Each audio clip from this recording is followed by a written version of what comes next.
Birds Game Day Playoffs 2021. Welcome to Primetime with Hoyt and Wise Cheese. I am Ben Hoyt along with Matt Scora. I am so excited I cannot put it into words. We are facing Tom Brady for the third time. This is to break the tie in the playoffs. Of course, Tom Brady won the Super Bowl in Jacksonville, but we come back and win the Super Bowl in Minnesota, Super Bowl 52, one of the greatest football games ever known to man. And it's going to be a great battle today between Jalen Hurts and Tom Brady. But before we go into anything, we got to pay the bills. RxHemp-USN for 10% off your order. That's RX Hemp, our pain relieving lotion sponsor. Shop at teespring.com/store/unwrapped. VIP program at patreon.com/unwrappedsports. Teespring's our store. The Patreon is our Patreon program where you can pay $10 to get some really cool perks from the network. Gamble at www.mybookie.ag. Code USN100 for 100% sign-up bonus. If you want to put a bet on the Eagles upsetting the Super Bowl champions today, go to MyBookie. They have everything that FanDuel does. They have everything that Caesars does, but it's ours. So, of course, go to mybookie.ag. It is such a cool gambling site. Of course, coming from the one that doesn't gamble. Matt, how are you today? I'm pumped up. I love that you're wearing green today to show some support. Yeah, you definitely have to. And before we go on here, we got a special guest here on the StreamYard. It is my guy, Mr. Caleb Conant. Caleb, how are we doing today? What's up, man? What's the deal, my boy? I love the Eagles jersey. You Yes, gotta be an Eagles fan, right? Yes, sir. Go Birds. Let's fucking go. And you got that Super Bowl tag on the side. Is that from the Super Bowl we won? Yeah, Nick Foles. Yes, Super Bowl sir. jersey. Yes, sir. That's what's up, man. Hey, man, my name is Caleb Conant. You can find me on Instagram at CALEB, Twitter at Caleb Conant 2. I'm a part of the Unwrapped Sports Network too. So we got a bunch of cool guys here. You feel me from there? But we gonna rock out today, man. Let's go eat birds, man. Let's go birds. I'm feeling a Super Bowl vibe this Sunday. So we're gonna see what we do. Let's go. Hey, thank you guys for having me, man. Yeah, thank you so much for coming on. This is such an exciting matchup. Eagles versus Tom Brady. Let's go with our picks today. So, Matt, who are you picking? And you better be careful about this because I'm right here. Man, I know I have to be careful. I know you're right here in this one. It's very hard to go up against Brady in the playoffs. I'm sorry to say this, Ben. I want the Eagles to win so bad. I truly do. I want to see a Packers-Eagles matchup in the divisional round. I just don't think they have enough to keep pace with Tampa. I'm going with the Buccaneers this game, but rooting for the Eagles to pull off the upset. But I just think more of a realistic note, I got Tampa winning this game. I just think there's too much to handle. It's at Raymond James. And I think if the Bucs could just stop the run game, I think they're going to be in good hands. But, hey, it's any given Sunday, so we'll see what happens. Well, let's take a look at the scenarios. One, I got a Philly cheesesteak. You got to celebrate the game in style here. Yeah. Two, Chris Godwin out. Leonard Fournette out. Ronald Jones out. Several other wide receivers out. I mean, AB not on the team. AB not on. He left. He checked out. I mean, this is a depleted Brady Buccaneers offense. Of course, Brady can make something out of nothing, but this is definitely a challenge for Brady. It was close in Philly, and this is a completely different team than we faced in Week 6. I got the Eagles 28-21. Ooh. Caleb, what do you got? Ooh, that's a bold score, man. 28-21. Okay. Well, Matt, I love what you said. You hit it right on the nail. Realistically, you can't go wrong with betting with Brady, realistically. But when it comes to that, I think that it's a possibility that the Eagles could get it done. You know what I'm saying? And within that possibility, we have to play right. We got to, take what's given to us and capitalize But I got the Eagles today, as you guys know.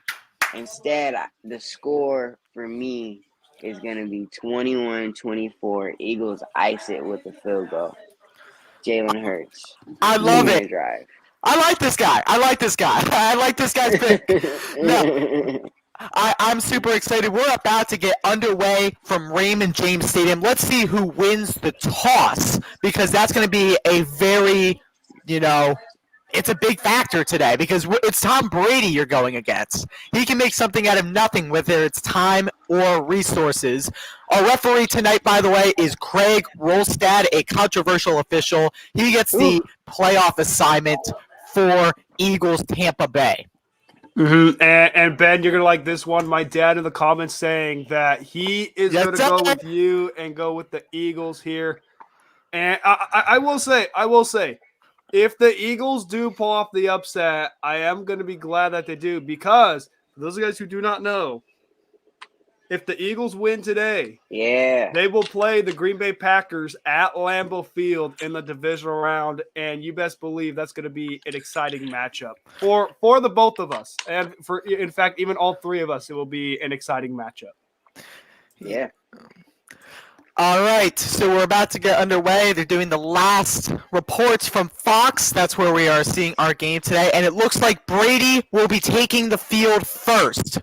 So out today for the Buccaneers, Leonard Fournette, Chris Godwin, Antonio Brown, and Ronald Jones on offense. Definitely depleted of resources.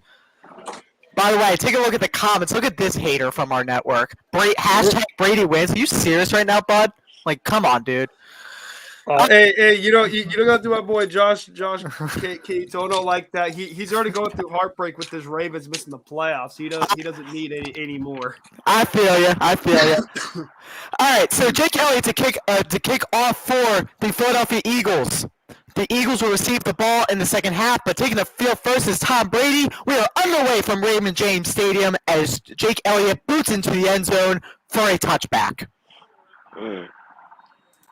And one thing is for certain here. This game is going to be very important on this first drive. One, how will this Eagles defense stand up to Tom Brady? And two, also just got to see how Brady can do without as many weapons as in the past. Remember, these two teams did play, like Ben mentioned, in Week 6.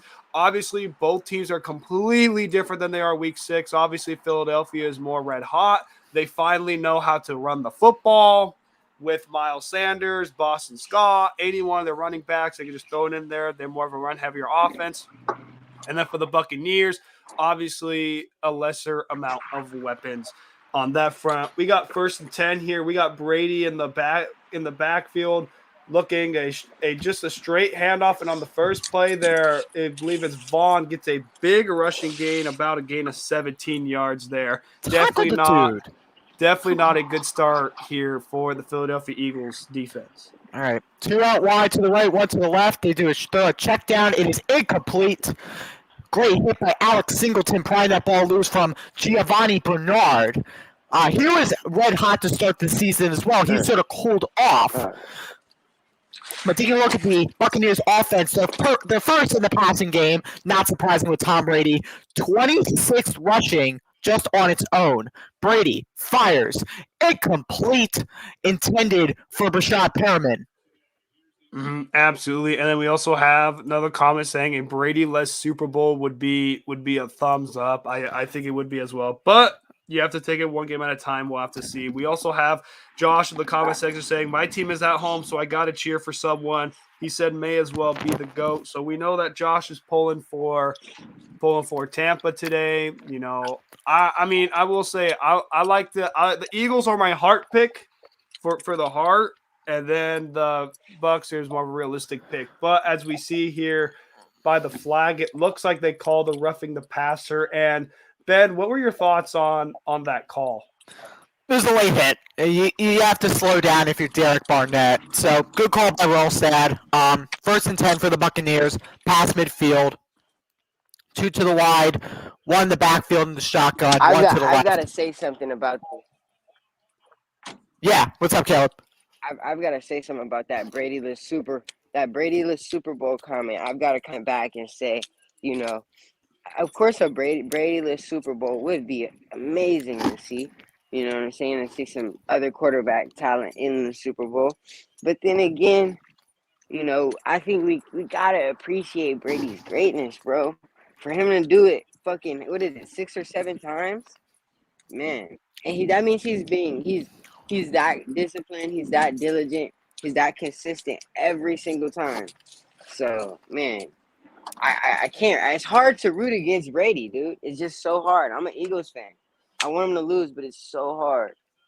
Definitely is hard. Sorry to interrupt it, Ben. That was almost an interception there by the Philadelphia Eagles. We'll see the replay one more time. You look at it; it looked like it went off of the receiver's hands.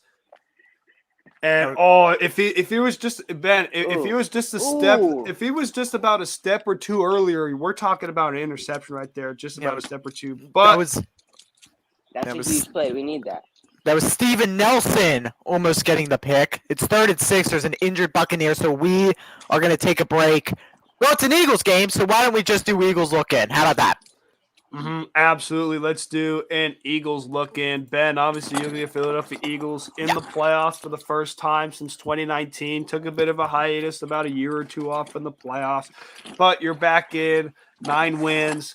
You look at here on this first drive, it's going to be 3rd and 7 for Tampa. How do we feel about the Eagles right now early in this postseason game? Okay. I didn't want Brady above midfield in this drive. I wanted 3 and out to just send a message to him. But if we stop him on 3rd down, it's going to be, I would think, a tougher field goal, maybe even a punt. So if we could get that to happen, get our possession, we get the ball in the second half, start scoring the first drive, and then we're in control of the game. Absolutely. And then I'll ask Caleb that same question. Caleb, you really like the Eagles this game. Kind of give your perspective on the Eagles looking as well. You look at from last year to this year, obviously a big improvement. You double your win total. You look at here, you're the 7th seed currently. How do we feel about the Eagles right now? Man, extremely proud. If we go to MCS Real Sports Podcast and we see my predictions for the Eagles before this season started, I did not think that they would be this far. So for them to even be this far playing this game against Tom Brady is a blessing. So I think, they're doing a lot better. It makes the draft for them this year, this upcoming draft, a lot more enticing for them to see how much further they could go, see what they're going to do. But the front office, I got to give props up to the front office. They're making some good moves. I mean, taking a look at Jeffrey Lurie's hiring resume, he had Andy Reid, Doug Peterson. The one before that, actually was doing okay until he just destroyed the city, Chip Kelly. And then now Nick Sirianni. I love that. I love that hiring resume from Jeffrey Lurie. I mean, I would say 3 of the 4 were pretty good head coaches. Absolutely. Look at that's a good resume there for the coaching hiring. We also we have some comments in the color cast. We have Dustin saying Eagles almost with the turnover. It would have been big here if they would have gotten a takeaway, but here we are. Here we got a 3rd down and 6 for the Buccaneers down and around the Eagles 40-yard line. Here we got Gronkowski going in motion. Here Brady calling audibles, doing his thing. Just figuring stuff out. And we got Brady here back to pass, looking, throwing. It is complete to Mike Evans, and he gets the first down, moving it down to the Philadelphia 32-yard line. You got to put pressure on him there. Hit him. Yeah. All right. 1st and 10. Short pass to Mike Evans. Only gets a yard. Little bit of a screen there. So it'll be 2nd down, about 9. And then I do want to ask you this question, Ben. You look at with this Eagles defense, how should we approach, this Buccaneers offense? I mean, you're pretty much your main only weapons are Gronkowski and Mike Evans. So what's the kind of mindset going into this game, knowing that you have pretty much 2 reliable targets to worry about? Well, first of all, the main objective I want today is the same I had in the Super Bowl. Hit Brady where it hurts. Put pressure on him. If he doesn't have pressure, he will make throws like Rodgers. He will make those calm, collected throws, those checkdowns that will tear us apart. But if you hit the dude, maybe even force him to get a turnover, then that changes the game. As you can see, no pressure there, and they throw an easy pass to Giovanni Bernard for the first down. Yeah, you definitely cannot afford to have that. And you look at the thing about this drive is you know they're the Buccaneers they're doing anything. You know, they can run it, they can do dink and dunk passes, and their players are making plays after the reception. So you know we'll have to see. And I will say, if you're the Philadelphia Eagles, you're in a position now to where if you hold them to a field goal, it would be a success. Mm-hmm. Yeah, and as you look at here, a quick little check down pass, a gain of about 3 yards, 2nd down and 7. This one has to be to where if you're the Eagles, why not bring the blitz? Why not bring the blitz here on 2nd and 7? Try and force Brady to throw it early. I wouldn't disagree with that. You know, with 2nd and 7, they look like they're in the trips formation right now. They threw a nice little pass that looks like Cameron Brate. I mean, Buccaneers are doing what they need to do to beat the Eagles. Throw behind the linebackers. Throw those stupid screens. Our linebackers aren't athletic enough. They kind of stink, except for T.J. Edwards, who I think has great potential. But Singleton can't tackle. I don't know who the rest of them are, to be completely honest with you. And, you know, they're just tearing us apart. And then you also look in the Colorcast comments. Josh says Gio feels that James White roll well for Brady. I think so too, especially when you look at with Leonard Fournette and Ronald Jones inactive. You know, they're definitely going to have to try to rely on him a lot in the passing game. We look at here. It is now 2nd down and goal, down at the Philadelphia 2-yard line. And now it's only a matter of, you know, what kind of offense are we going to get out of Philadelphia now? Because you look at it, you have to think, you got to try to chew as much clock as possible, but you have to have the mindset of trying to get points. Our defense has to step up. For us to win this game, our defense has to step up. I almost called him Drew Brady. But Tom Brady to go 6 of 8 for 35 yards on this possession, that's too much. Absolutely. And then especially when there hasn't been a lot of pressure. Like so far to this point, you know, we haven't seen a lot of pressure in this game towards Tom Brady. I haven't seen him get hit not once. At least hit, not sacked, but hit, not once. Oh, he got hit. It was just for a penalty. Roughing the stupid passer. Yeah, roughing the passer. Okay, that was the only time they got some pressure in on him. You've seen? Yeah, I mean, and they just walked down the field. That our defense was literally a wet newspaper. Come on. And then you look at their touchdown. And you look at their touchdown run by the Buccaneers.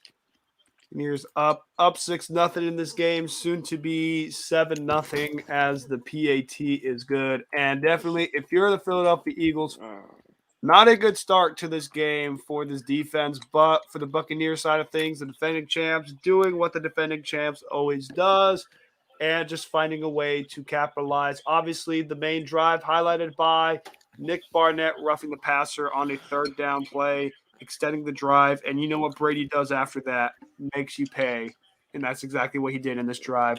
Perfect 12 plays, 5 minutes, 60 yards, getting a touchdown. Stupid. Yeah, and this is what we need to do. We need to move Fletcher Cox right in the middle of the clock. That guy should have never been over there, but Fletcher Cox was on the other side. I can't say his last name. Cox. Yeah, he was on the whole other side of the field, or the other side of the line. He needs to be involved, and he needs to make some big plays. If we can get like 2 or 3 sacks out of him, we'll be straight. Mhm, All right. absolutely. And then when you look at the comment section here in the color cast, that's when Dustin says, "I know when Nelson saw that lineman coming, he was like, fuck, LOL." And then we got Josh adding in, "Can't bet against the GOAT first drive. Adjustments will come." And then he said also that was for Connie if he is in this chat. Currently, he has not showed up yet, but we'll see what he is up to here for this game. But while we are on commercial break, I kind of want to give the other side of things, the Green Bay Packers look in. Obviously, for my favorite team, the Packers, we have a first round bye this week, and it's pretty good right now. For the Green Bay Packers, I would say we're getting our key players back. So Smith is coming back, Bakhtiari is returning, Jair Alexander returning, even Whitney Merciless. Brothers and sisters, this is urgent. In addition that we got earlier in the season. Islamic Center. and just overall, we're looking good. We're looking pretty good right now, and we got to play one of these four teams. We got either the Eagles, the 49ers, Rams, or Cardinals. We're gonna have a very tough competition in the division round, but I feel pretty good about our chances whenever we have to play somebody in the division round. But you got to keep the mindset of one game at a time. We got to try to get it done, and, we'll see what happens there. We also got, Josh in the chat saying Packers Bucks have a championship game again. It would be, but we have to see what happens and see who gets there. And he also adds, does the 1-4 scare you for Rodgers, or you think this year is just different? The 1-4 is a definite concern, but do I think this year is different? We'll have to see. It's always expected for us to make the playoffs. Now it's all about what you can do in the playoffs. So I'm kind of a wait and see kind of who we match up with in the division round, because to be quite frank, I feel good about whatever team we face in the division round. Between the four teams, we've beaten 3 out of the 4. We've beaten the Niners once already. We've beaten the Cardinals already once this year. And we've already beaten the Rams once already. So we have the mindset to beat them. Now we just have to capitalize and get it done. That's the plain and simple. That's the mindset that I have for this playoffs. Get it done. All right. 1st and 10 for Jalen Hurts at the 25-yard line. 2 out wide, to the left, 1 to the right. They threw a little bit of a toss to Miles Sanders, who has room to run, and that is about 7 yards. Definitely a good start there. You look at it, you're more of a run-heavy kind of team. You want to try to get a good start on the run there with Miles Sanders, and we'll see if they can keep this up. All right, so first rushing in the air, 25th passing. Overall, about the 14th best offense in the league, the Philadelphia Eagles. All right, so it's 2nd and 3 for Jalen Hurts. They're in the gun formation, 2 to left. Man in motion, that's Rager. Or actually, Quez Watkins, pardon me. Pass, complete to Boston Scott, gets about 1. So it should be 3rd and about 2. And then you look at here. This is going to be very important here. Third down and 2, your first drive of the game. We got to see what the Philadelphia Eagles can do here, because you definitely do not want to get a quick 3 and out, especially when you verse a guy like Tom Brady, because they will make you pay. All right. Yeah, 3rd and 2, 8:47 left to go on the clock. Eagles again in the gun, 2 out wide on each side. Hurts is going to take it himself and just be sacked. That's okay. Okay. 4th down and 3 for the Eagles. And yeah, you look at it, the Bucks just read that like a book. They knew what they were going with, and they found a way to stop them, in this game. So we'll have to definitely see what happens there.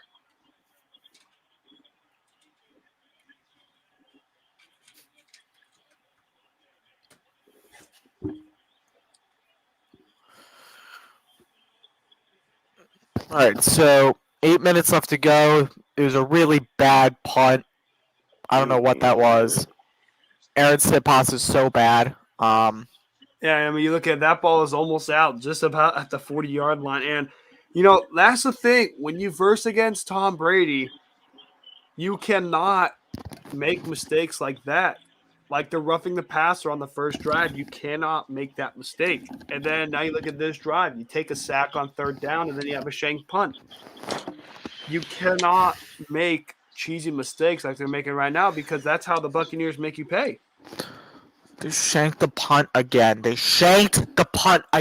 had 3 shanked punts against Dallas. Why do we not release him and just pick someone up off a practice squad who could be marginally better? And then we look at here, Dustin stating on that third down play, should have just handed it off. Ben, do you think they should have just ran a regular run play on that third and 2 instead of trying a read option with Hurts? Yeah, no, just do what you do best. Run the ball. Like, why are you doing this fancy read option stuff, which may or may not work depending on how the linemen move, and just hand it off. Just hand it off.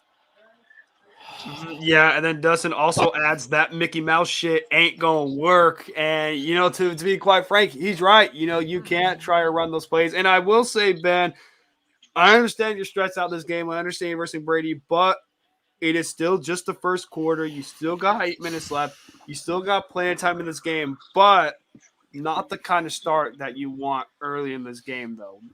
I will say this drive right here is going to be very important for this Eagles defense because if they cannot get another stop, then the Eagles are going to be in a little bit of trouble this game. I'm about to cry. All right. First down for Brady after a horribly shanked punt. Very important drive for the Eagles to only be down 7. If you get a 3 and out here, that would be absolutely fantastic. Would you even be okay if they had to settle for a field goal if you held them to a field goal? I don't want to be down multiple scores to Brady.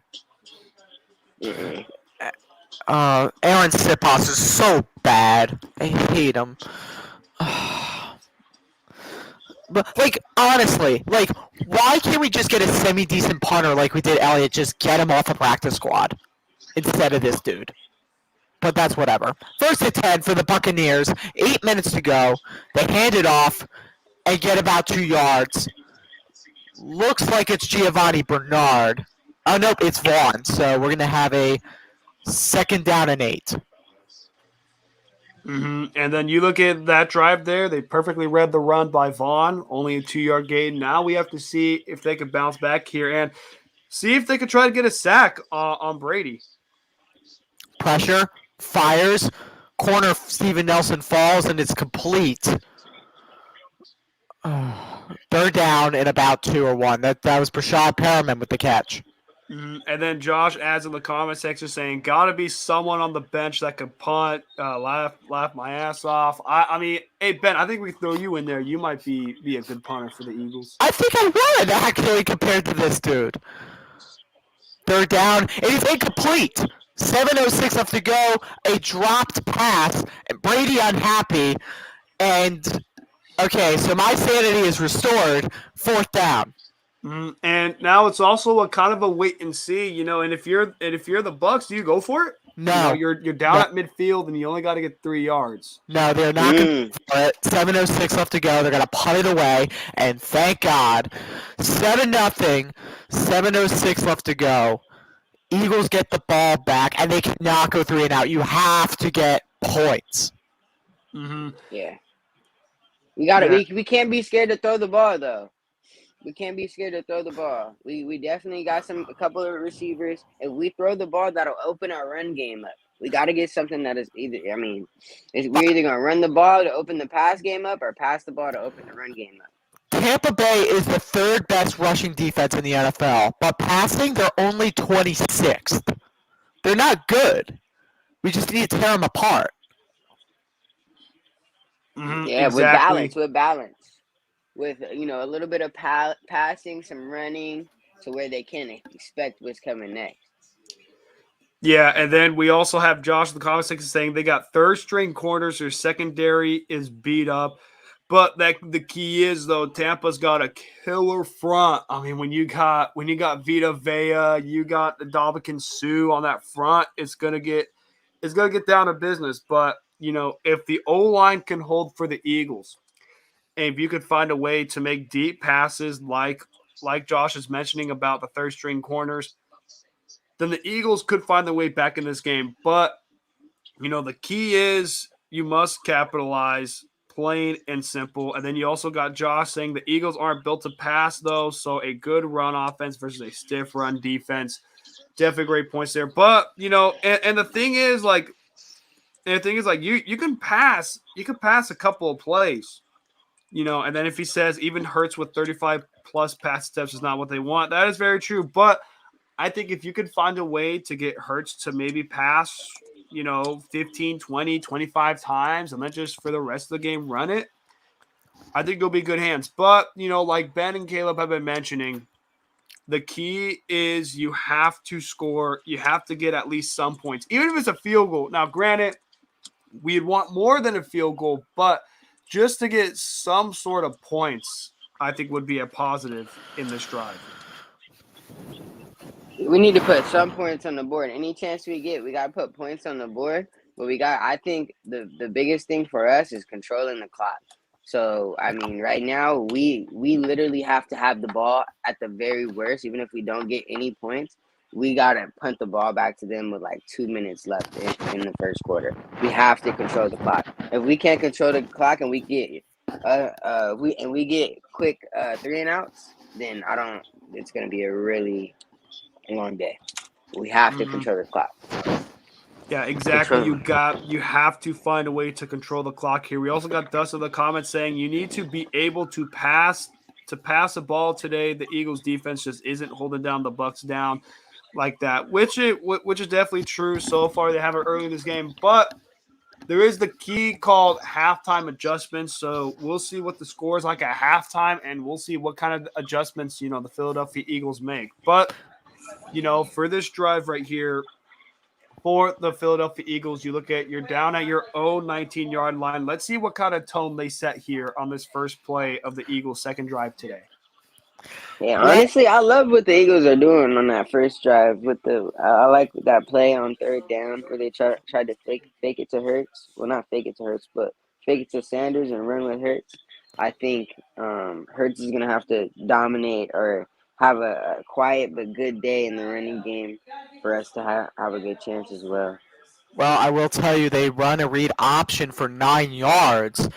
It'll be 2nd and 1, 6:20 left to go in the first quarter. Low-scoring game so far compared to some of the others. Good shit. Exactly. I'm gonna play look behind you guys. I'm like half a and you also look at it when you are in a position like Jalen Hurts. I will say you can't do the read option too much because then the defense could be able to see it and then they'll be able to diagnose it. But if you can find a way to use it just a limited amount, that's when it will come in good hands. But there is a flag on the play. We'll see what they decide to call here. Obviously an incompletion by Hurts, but we'll see what the flag is thrown for. Yes, sir. Yeah, and an offside on the defense, which you know what that means, 5 yards, and because it was 2nd and 1, meaning it is a Philadelphia Eagles first down. That is their first down of the game so far today. We got 6:06 left in the first quarter. They are down at their own 32-yard line. Now, the one stat that is of slight concern here for the Eagles is Jason Pierre-Paul was playing for the Buccaneers. Jason Pierre-Paul in the postseason, Caleb, is undefeated. He was a part of the Giants. He was a part of the Giants when in 2007 and 2011. And he was a part of the Buccaneers when they won the Super Bowl last year. So anytime he's in the playoffs, they've wound up winning the whole thing. So we'll see if the Eagles can turn the trend around. But we'll he's see going to be what happens defeated there. today. It's the first time for everything, and today he's going to be defeated. Just like it's the first time to see somebody do a sports broadcast with a do-rag on. It's the first time for everything. Yeah, exactly. Definitely a first time for everything. And you look at there, a loss of 5 by Philadelphia. 2nd down and 15 here for the Eagles. You got Hurts in the shotgun formation. Receiver going in motion for them. Play action. Hurts looking, throwing. It is complete, making up some of the lost yardage from Miles Sanders. Gains about 6 yards, and we got a 3rd down and 9 situation here for the Philadelphia Eagles. I could tell you this: they're well prepared for those read option type of runs or inside zone type of runs. They're definitely well prepared for that. Exactly, they most definitely are. And Ben, what's the mindset here for the offense? 3rd down and 9. What kind of play do you think they should run? It's got to be a pass. It's got to be. A medium type of throw. Oh God. In Madden, as Madden would say. Yeah, and we'll see what happens here. 3rd down and 9. Hurts looking to throw. He's scrambling. He throws. It is batted, and it looks to be an interception. No, it's incomplete. Hit the ground. Yeah, and then Dustin says those little 5-yard passes ain't going to cut it, which is very true.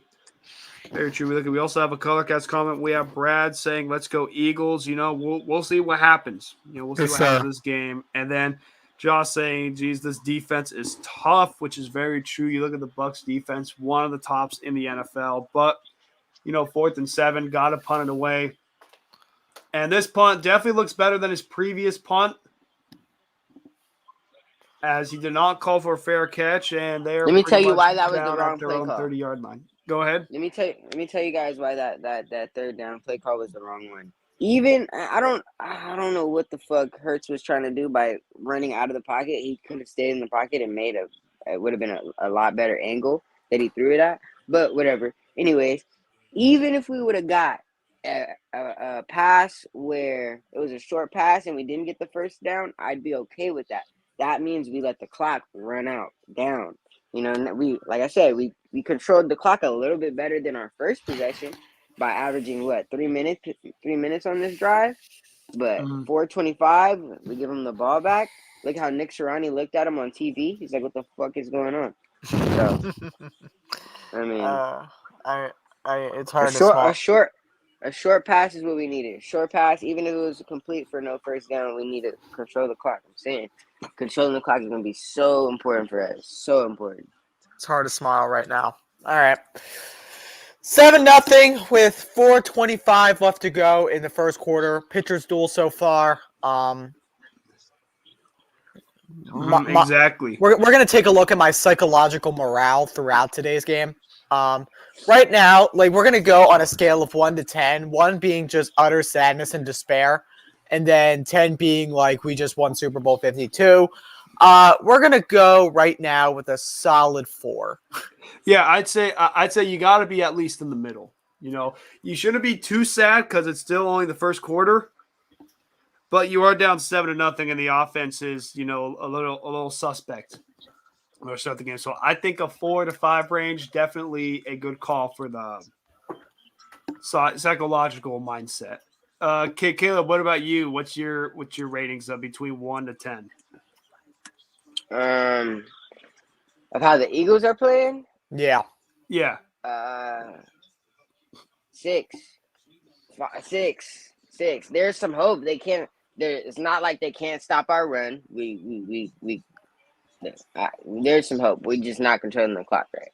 If we control the clock, if it's 2 minutes in the 1st quarter right now, or at least in the 2-minute sector, I'm about a 7. But since they're not, it's not looking as well right now. Too good right now. Absolutely. And then we have Josh saying, "Got to call for a fair catch, LOL." And then Dustin adding, "Eagles offense way too limited," which he is definitely correct there. The offense is limited, basically based off of the run. And then you look at here, they pan over to Tristan Wirfs, who had an injury earlier, currently on the sidelines right now. It is 2nd down and 8 for the Buccaneers. Brady back to pass. Look at throw. It is complete to his go-to guy, Rob Gronkowski. They get a 1st down, and they are down at about their own 45-yard line. 1st and 10. Brady steps back. It is complete again to Gronkowski. It's going to be a gain of about 6 or 7. 2nd down, about 3. And yeah, Tristan Wirfs not looking too great. He's on the sideline. Didn't look like he had a lot of movement. And there's 3:16 left to go. Brady will be in the gun. They're in the trips formation. Second Our and 2. secondary has to step up. That pass is complete again. Let's see who it is this time. Number 18. I think that's Brashad Perriman again.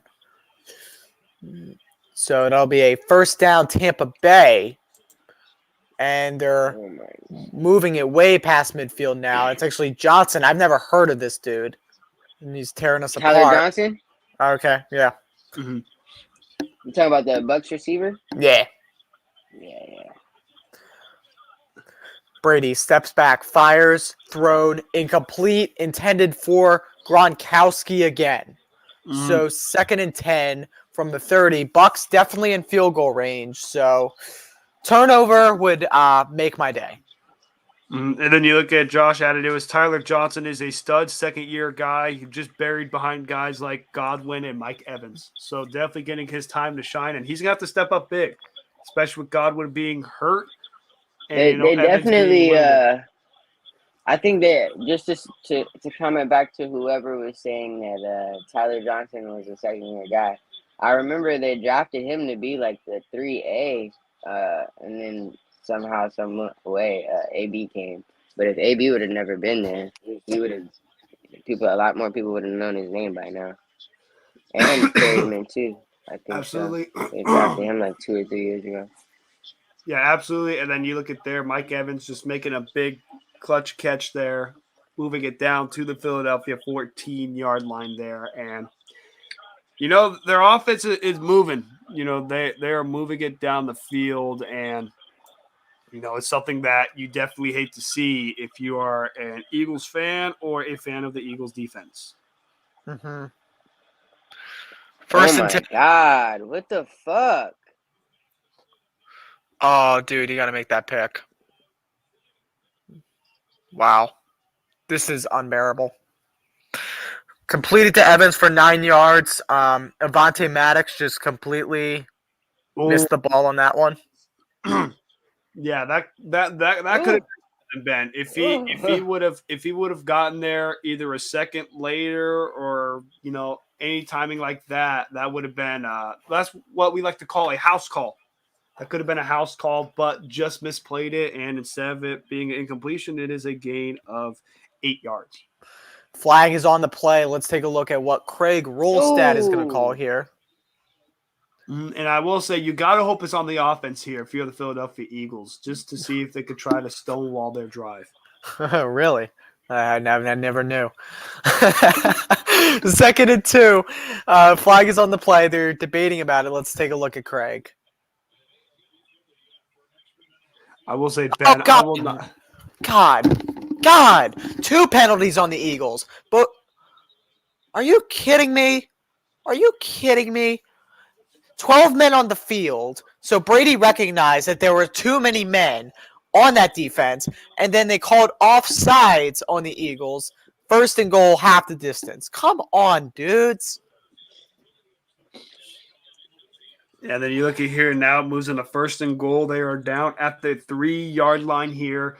Is the Buccaneers down at the Philadelphia 3-yard line. Let's see if this Eagles defense can make the biggest stand of the game, but it looks like Brady could well be on his way to getting yet another score here. Look at here, 1st and goal, a nice handoff, gains about 2 yards, just about a yard short here. 2nd down and 1 here for the Philadelphia Eagles.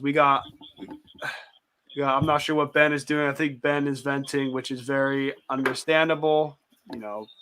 Standing up, arms pouted, and hey, you know what, Ben? I will say, if the game does not turn out to be your way, you just gotta think of it as a great year for Philadelphia and making the playoffs. Yeah, that's a good luck. Philly fans don't think like that. We don't think like that. Yeah, that is Are true. you from You look Philly, at bro? Yeah, I'm from Philly. Yeah. See, I'm a Cali guy. Okay. So I don't know, man. You're vouching for me. Philly fans don't think like that. Yeah, I definitely don't. And then a touchdown run there by Vaughn for the Bucks. They continue to go up in this game, up about 13-0, soon to be 14-0. We got Ben walking off here, probably to take a quick breather there. And you look at there, it was just wide open, Caleb. You look at that replay, and the Bucks O line just held them to perfection and opened up a gap, and Vaughn just took advantage of it. Yeah. It's some bullshit, but bro. I will say, but the key is here, Ryan Jensen down for the Buccaneers. We look at it. We got in the comment section here, we got Scott Wilhite here foreshadowing a future game. He's pulling for the Dallas Cowboys, which then kind of brings upon to the next question for anybody here that wants to tune in. For anyone who wants to tune in, hey, Ben, we have a comment here saying, "Go Cowboys" for the Cowboys-Niners game. Who do you think is going to win that game, which will be after this one? I hope it's not the Cowboys, especially from that comment. Yeah, no, I was at the lake a week ago. Funny story. And this guy randomly, out of nowhere, gives me the double bird 1 inch from my face. No reason at all. And I started yelling at him, first round exit, and some other not nice, nasty stuff. And I want to make that true. I want them to be a first round exit. If we're going down, they're going down with us. Exactly. Ooh, all right. Exactly. Definitely like that mindset there. We got Logan here in the comment section saying we got the real big bed, Matt, not Stafford. How have you guys been have you guys seen in the first night of the wild card weekend, that controversial Bengals game, and that stamped out in Buffalo? I will say, my overall thoughts on the first night of wild card weekend. I thought we had some good games. I will say, between the Bengals and the Raiders game, I thought was a toss-up, and I will say the Raiders had their opportunities. The Raiders had opportunities to get the job done. They just failed to do so. Carr got strip sacked, and it resulted in Bengals points, and then Carr was driving it down the field and threw an interception from the Cincinnati 15-yard line with seconds to go in the game. Raiders, they had their chances. Yes, if you want to blame, the officials for blatantly blowing a whistle when Burrow was not out of bounds, but you also got to look at it. You had opportunities to score, and you didn't get it done. That's on the first side of things. And then on the other game between the Bills and the Raiders, yeah, it was just a beatdown. It's bad when you got Bills fans throwing dildos in the end zone when you're down by 30. That's when you're getting beat down. That's when it's bad. Who brings a dildo to a football game anyway? Hey, Bills Mafia, baby. That's what Bills Mafia is all about. That's what the Bills do. Ben, we can't have that mindset. It's only the first quarter. It's only the first quarter. It's only the first quarter, my guy. We got 25 seconds left in one quarter. I would understand if it's like the third quarter or the fourth quarter, but I come in first quarter. My mindset comes in spurts, Matt. One moment I'm like on the top of the world. One moment I'm just in misery with the Eagles. It all comes in waves. Kick is up and kick is good. By the way, their center is down as well, Jensen. So if they're going to be missing 2 offensive linemen, maybe you can get to Brady. Yeah, possibly you could. And then we got Logan adding in the comment section. It's like, New Yorkers, that's who. And they said, woo, New York football, which, hey, I will say, though, that wouldn't happen in Jersey with the Jets or Giants. I'm fine with one piece of New York football. I know you're a Jets fan. I'm fine with them. I'm not fine with the other team. I will say technically, if you want to be technical here, they're in New Jersey. But, did you – hey, you know what? I will say that the Jets, they got something. Perhaps they got – I will tell you, I have been to MetLife before, and it's about as close to New York as you can get. And you can see the skyline from the stadium. Like, it's just right across the river, but it is technically New Jersey, so, New Jersey Okay. Jets. That sounds even better, to be honest. New Jersey Jets, New Jersey Giants. That's not bad. Yeah, Nah, not the New Jersey and you Giants. got New you York got you Giants got with the New and you Jersey got Jets. you got NJJ and NJG. That'd be pretty cool. NJG, I love that.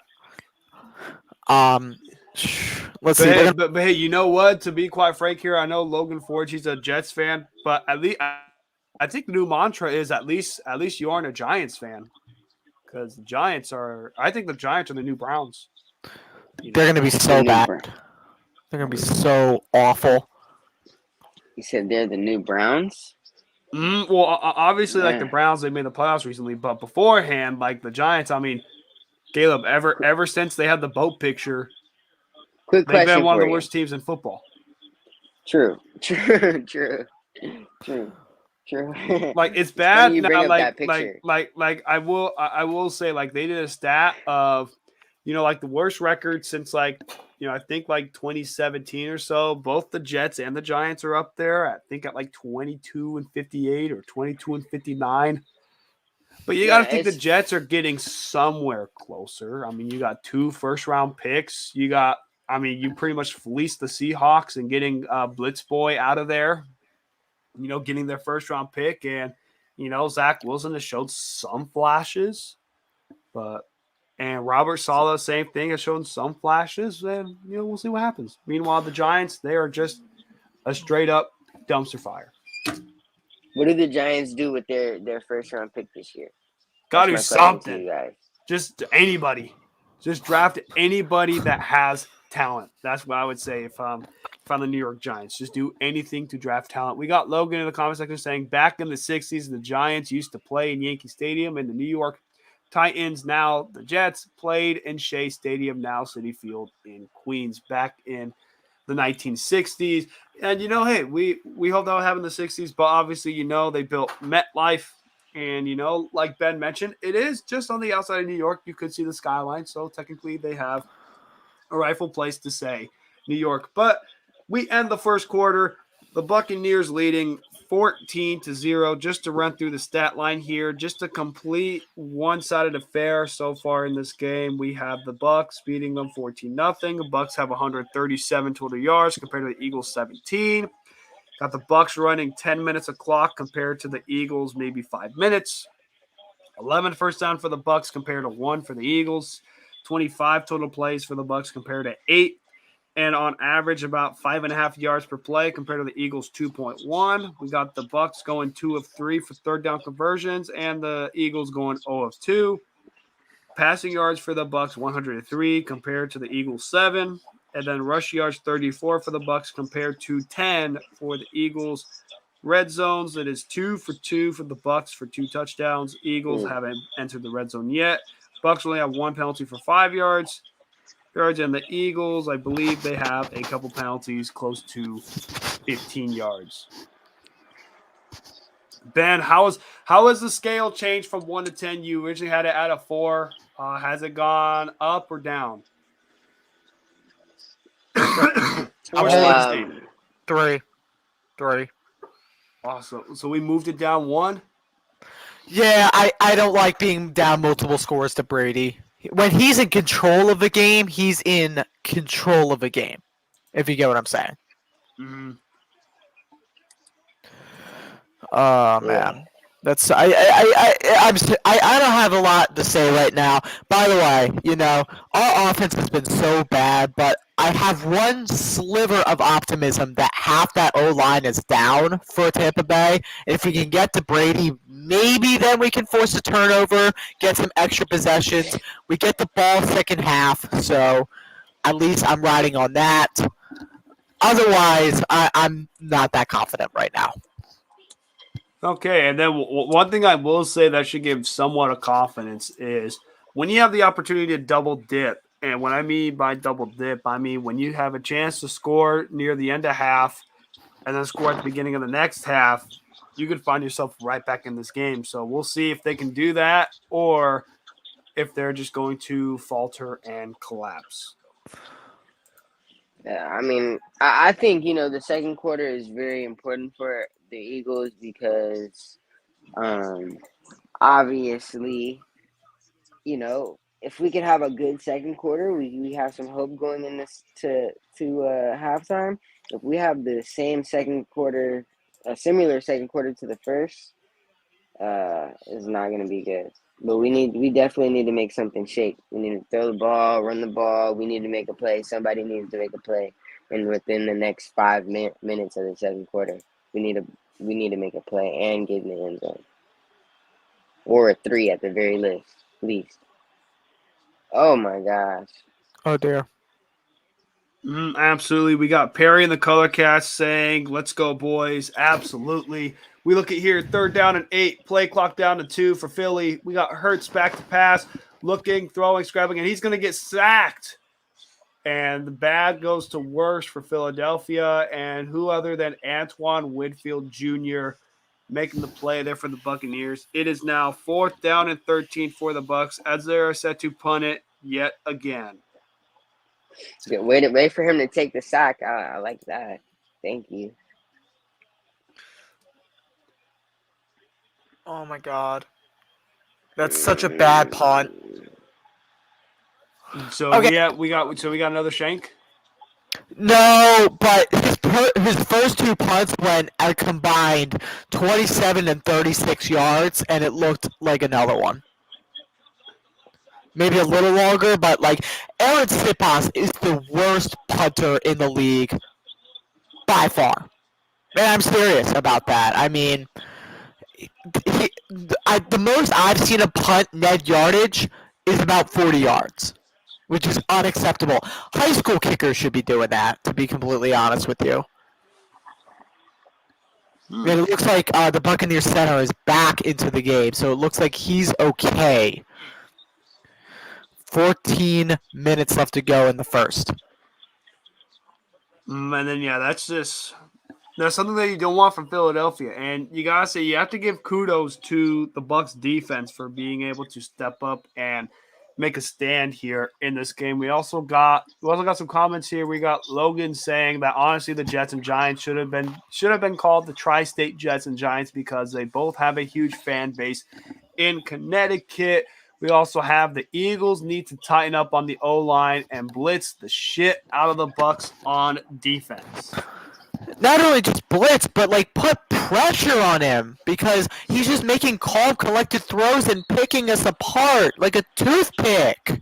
Come on. Watch, they're about to start just running the ball now and controlling the clock. Well, they just made 2 throws for a combined 20-something yards. Oh my God! If that's running the ball, then hey, Darius Slay, get it together. Yeah, exactly. I mean, you look at Slade's target is pretty much Mike Evans, and so far Mike Evans is getting the better hand of Darius Slade this game. Hey, dude could run a route though. If you see how he ran that route, he was open. He was open. Every ball he's caught today, he's been bust down open again, wide open. Nobody was wide open. Absolutely. Then you look at Vaughn there getting the first round rush play there. We got a stat line of wild card round starting QBs. We got Brady with 34 postseason wins, and the 11 others combined only have 26, basically showing how dominant Tom Brady is compared to any other quarterbacks. We then got a pass play for Scotty Miller, gains about 7 yards down at the Philadelphia 29-yard line. We got Ben. I think this comment is directed towards you. Logan saying you picked the wrong Penn State team, Big Ben. Mm-hmm. I did. Well, look. Yeah. I got nothing to say. I have nothing to say. 15 for 19, 138 yards just in the first half alone. It's unbearable. And now the Bucs are going to be in the red zone. They're going to kick a field goal or score a touchdown. Either be 17 or 21-0, and that's going to be the ball game. Yeah, I mean they're getting manhandled in this game. They ran twice as many plays as us. We've only ran 10 plays. They ran 30. And as we look at here, 1st and 10, Brady back to pass, throwing it to the side to Vaughn. Vaughn getting a good chunk of yardage there, gains about 5 yards there. It is 2nd down and 5 here for Who's our the defensive Buccaneers. coordinator? Jonathan Gannon. I don't know about him. Yeah, and then he also says the first time he played us, we was on like autopilot or some stuff. I don't know. You don't say anything to Brady because Brady uses that as juice, and then he picks your team apart. Hey, who's number 21? Number Vaughn? Yeah. Vaughn is there, and then we had a nice pass play there to Tyler Johnson, puts the Buccaneers down at the Philadelphia 5-yard line, and things are going from bad to worse here for Ben. Probably going to move his scale from 3 to 2. 1. It's a 1. 2nd and goal. You got to force a turnover. Do something. Just don't, like, why are you playing dead like an opossum on the road? Like, honestly. So bad.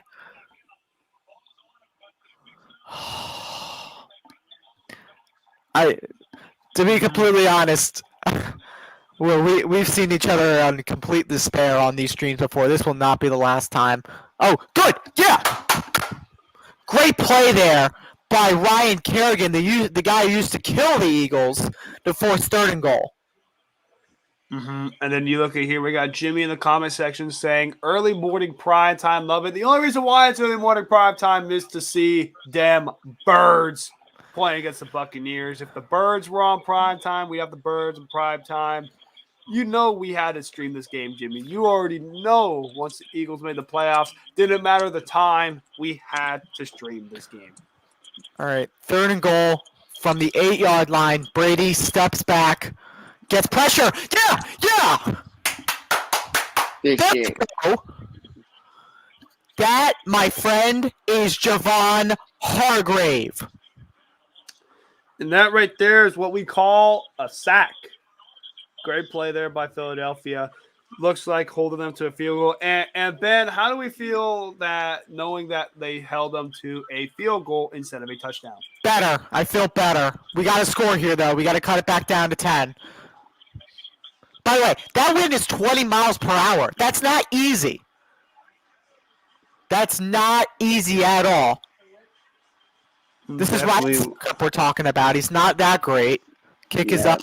That's perfect. Never mind. Fuck yeah, that. I was gonna say when it's like a 30-yard field goal, it doesn't matter the win yardage. That's fine. 17-0, 9:16 left to go. Eagles only have 12 yards on the game. That needs to change in order for the Eagles to win this game. Yeah, absolutely. You can't only have one first down at this point in the first half and expect to win. That's just not going to work. You got to find a way to you got to get some points in this drive. You know, and Ben, are we at the mindset of any points matter, or is it one of those you must score a touchdown? Touchdown. We need That's touchdown. good. Field goals don't win ball games. Touchdowns do. We got to get back down to 10. We have to bring it back down to 10. Not only that, we have to do that, and we have to control the clock. We have to control the fucking clock. They took, what did I say? They said I said they're gonna take 4 or 5 minutes off. They did exactly that. And it looks like Jack Morgan will be joining us at halftime. If you want to see us lose our absolute minds and shits, please tune into halftime as me and Jack Morgan just go bananas on, shit. Yeah, I was gonna say I'm chilling. You know, my team's got a first round bye. I'm just enjoying the show, but we gotta see. You're enjoying Ben's mental health deteriorating live on air. Yeah, and I will say that could be the same mindset for me if we play bad in the division round. You got to see both sides of the spectrum, but let's see if Philadelphia can turn it around because they need a lot of positive momentum, for their next offensive drive. I mean, last game that this is of course a playoff game, but another playoff game quote was against Washington. We were down 10-0 at some point. I mean, we were down double digits as well. I mean, it's possible. We came back and won the game, but of course this is Brady we're talking about, so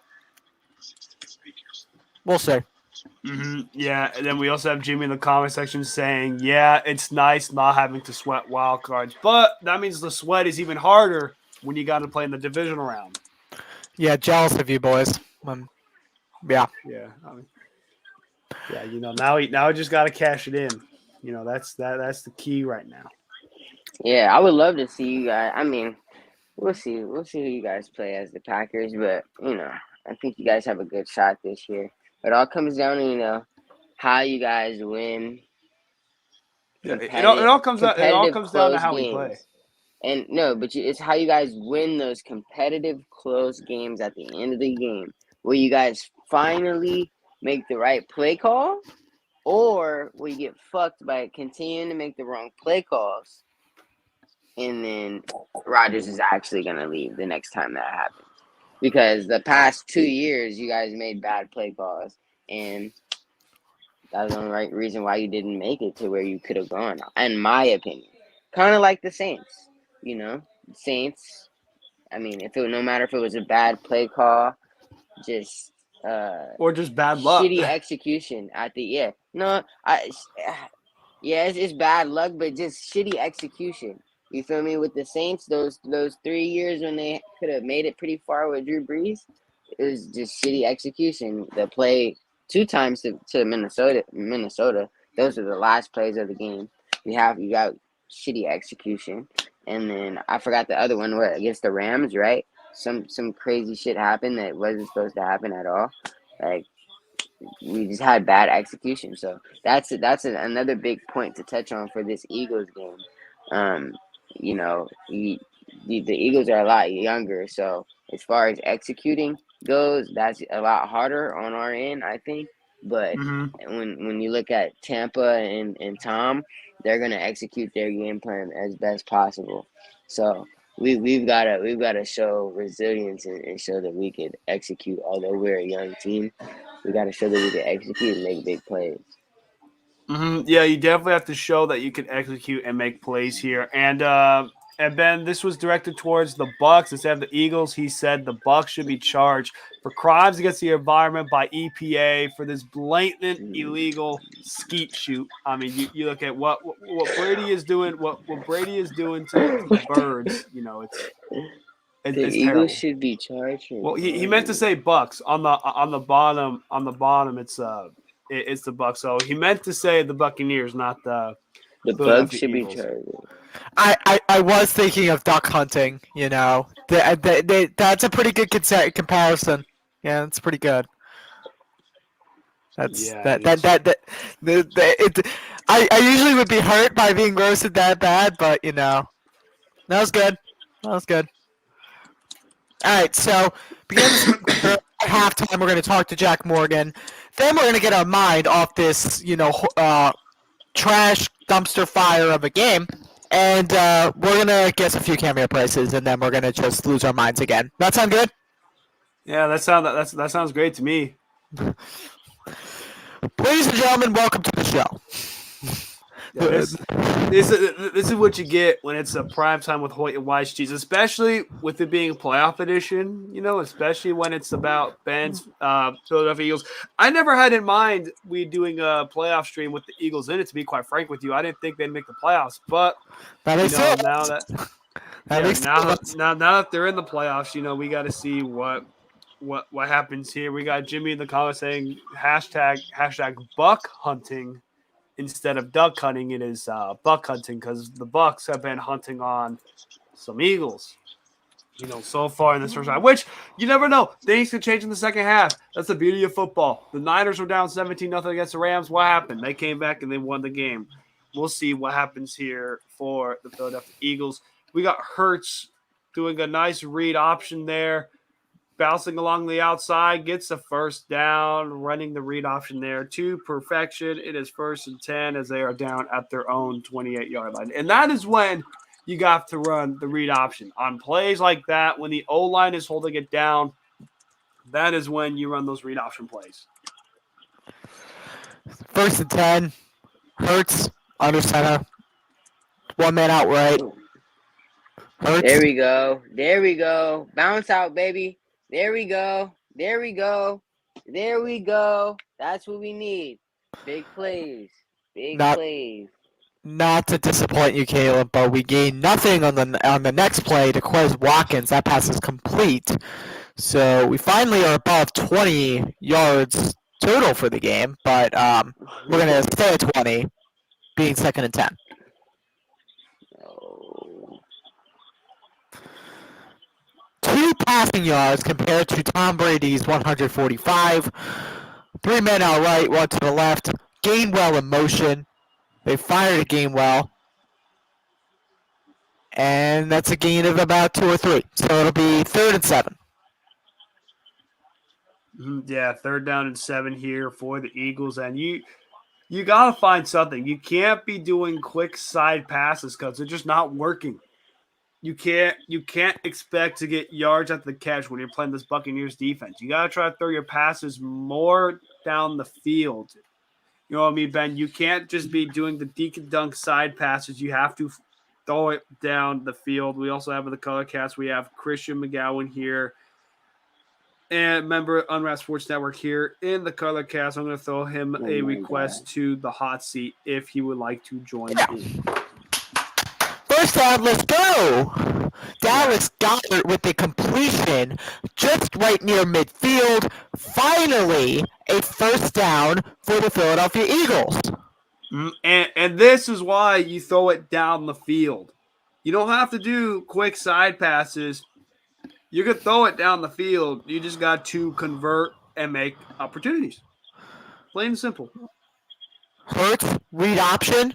He gets a block. And a gain of about 5. It'll be 2nd and 5. 6:36 left to go in the first half.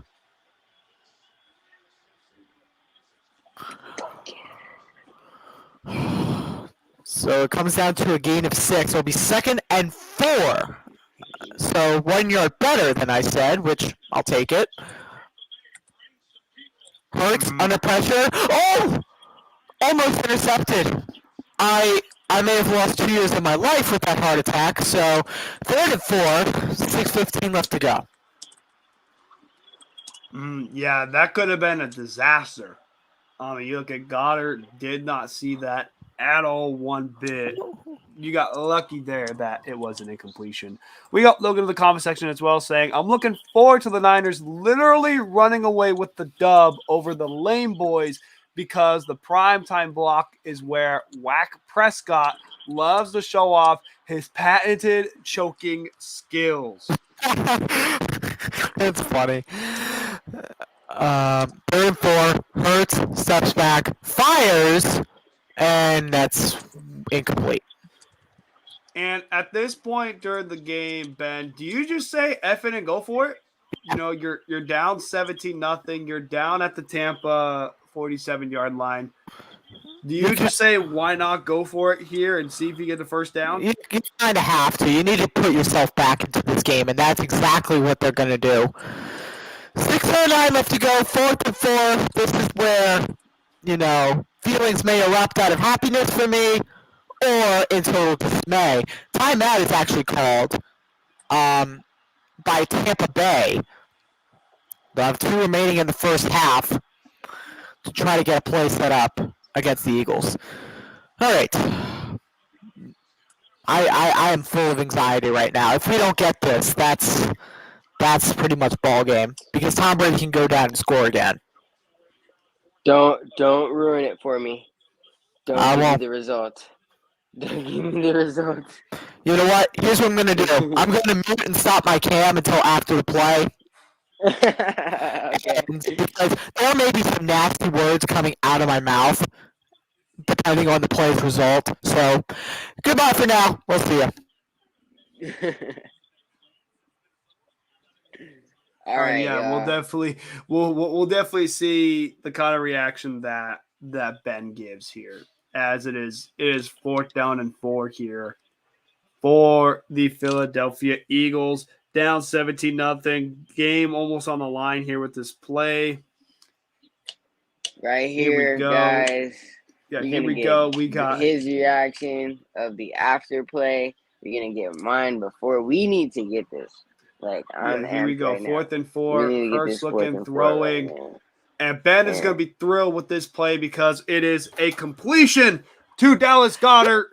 1st and 10 for the Philadelphia Eagles. Let's down go. at the Tampa Bay 37-yard line. And Caleb, what are your thoughts on that play call there?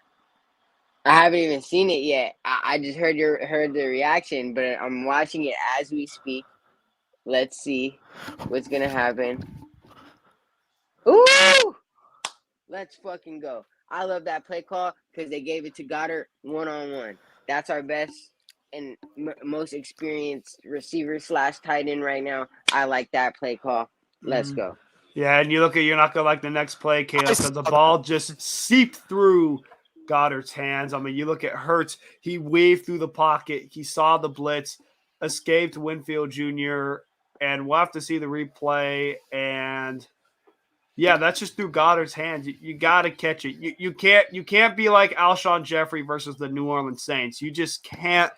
You can't make cheesy mistakes like that. And I know that broke Ben's heart when I just said Alshon Jeffrey against the Saints. I know that struck a nerve in him when I said that. Oh no. Hey, but you know what?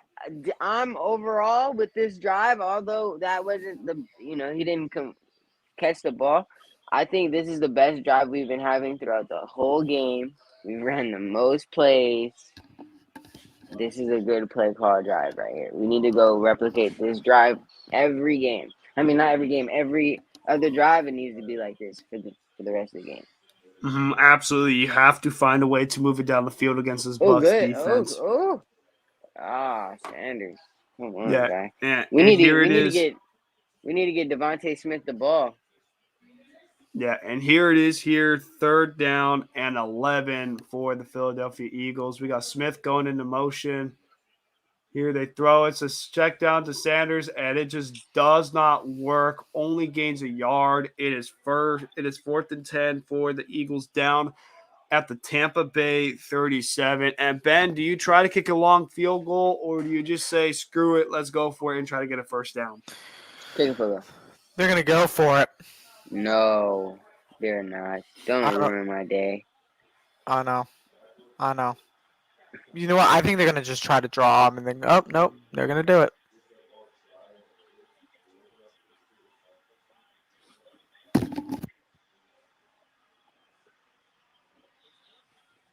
And you look at here, play clock down to 3. Hurts back to pass, throwing, and it is incomplete, almost intercepted by the Bucs defense. And it is an incompletion. It is a turnover on downs for the Philadelphia Eagles. So they get nothing in return. They drove it all the way down the field, got no points off of it. We have Ben off screen, just a deflating play. Scale has to be at a 1 right now.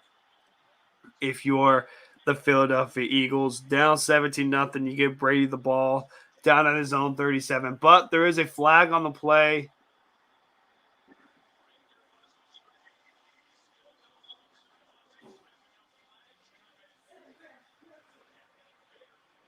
No, so the turnover on down still stands, but it is unsportsmanlike conduct, taunting on Davis III for the Buccaneers.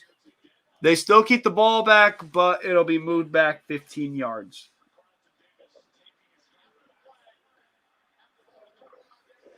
And we Trying look to at save here, our ass and, right now with that one. Yeah, and as we look at there, Caleb, what's the mindset now here for Philadelphia? You're down 17-0. Tampa has the ball. What any sort of momentum can you have going into halftime? I don't know, man. I mean, we got to try to get a quick stop and put anything on the board after that. I would have been fine with getting the 3 because, mind you, we do get the ball back, right? right? Did you start with the ball? I think they started with the ball. Yeah, We do Philadelphia get the ball starts it. back, so we could have cut it to 7 after we got the ball back and after halftime. After halftime, heading into the fourth or somewhere in the third.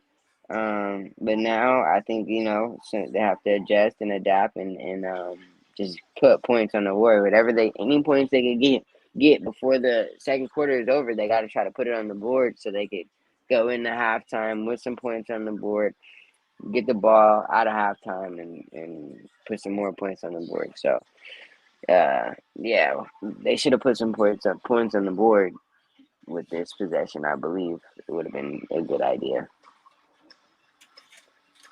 Absolutely. Because it was like, when it was already a 2-possession game, so all you're doing is you're cutting it down from a 3-possession game to a 2-possession game. We'll take it. Even if you score a touchdown, it's still a 2-possession game.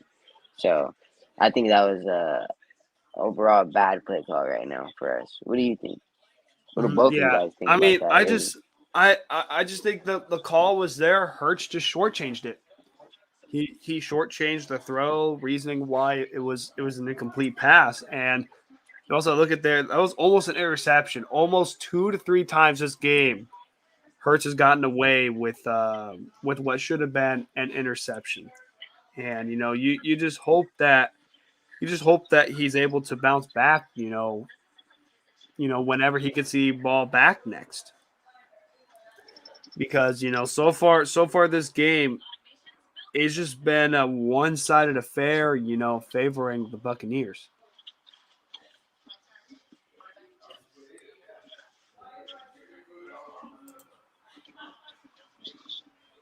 I could agree with that.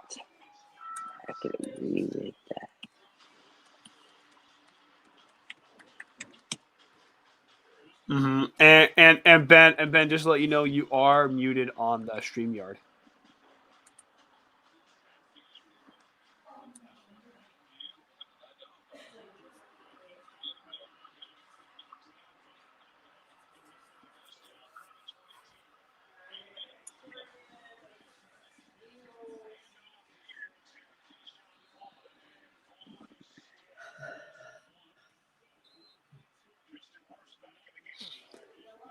Exactly.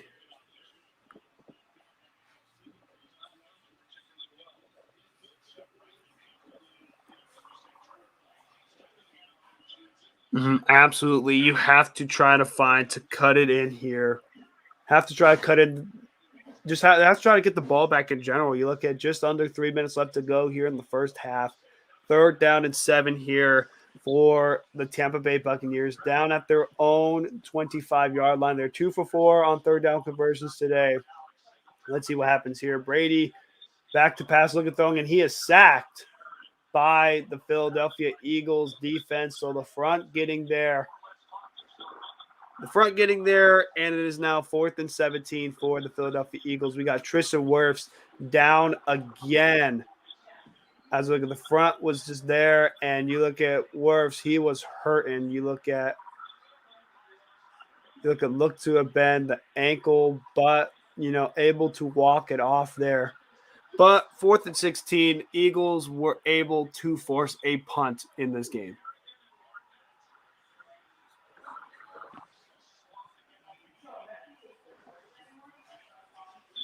Whew.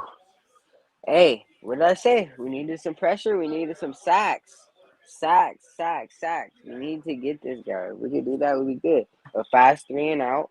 Boom. We got the fast 3 and out, right? 2 minutes left to go. We got to get all the points we can on the board, man.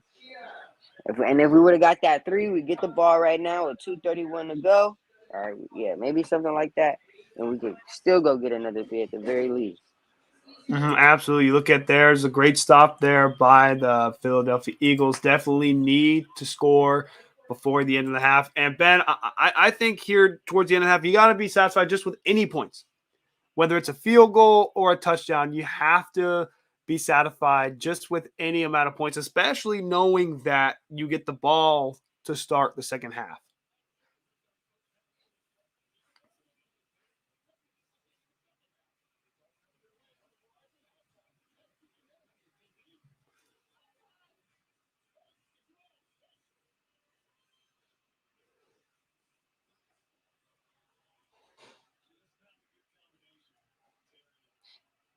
Mm-hmm. And then you look at Caleb will be returning here, just having to take a quick restroom break really quick. Down, Philadelphia, they are down at their own 39-yard line here, 1st and 10 for the Eagles. You look at here, play action, Hurts looking, throwing to Dallas Goedert, and they have some room.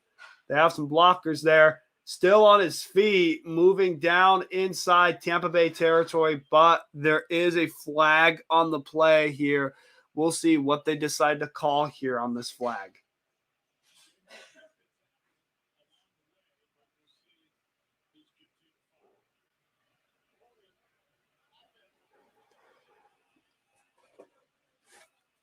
Yeah, he definitely can't. And it's definitely a heartbreaking play there, especially when you look at it. That wipes out a play that would have marked them inside Philadelphia territory. Now is a 10-yard penalty, and that's just brutal. You cannot, as a veteran like Jason Kelsey, make a mistake like that. You just can't.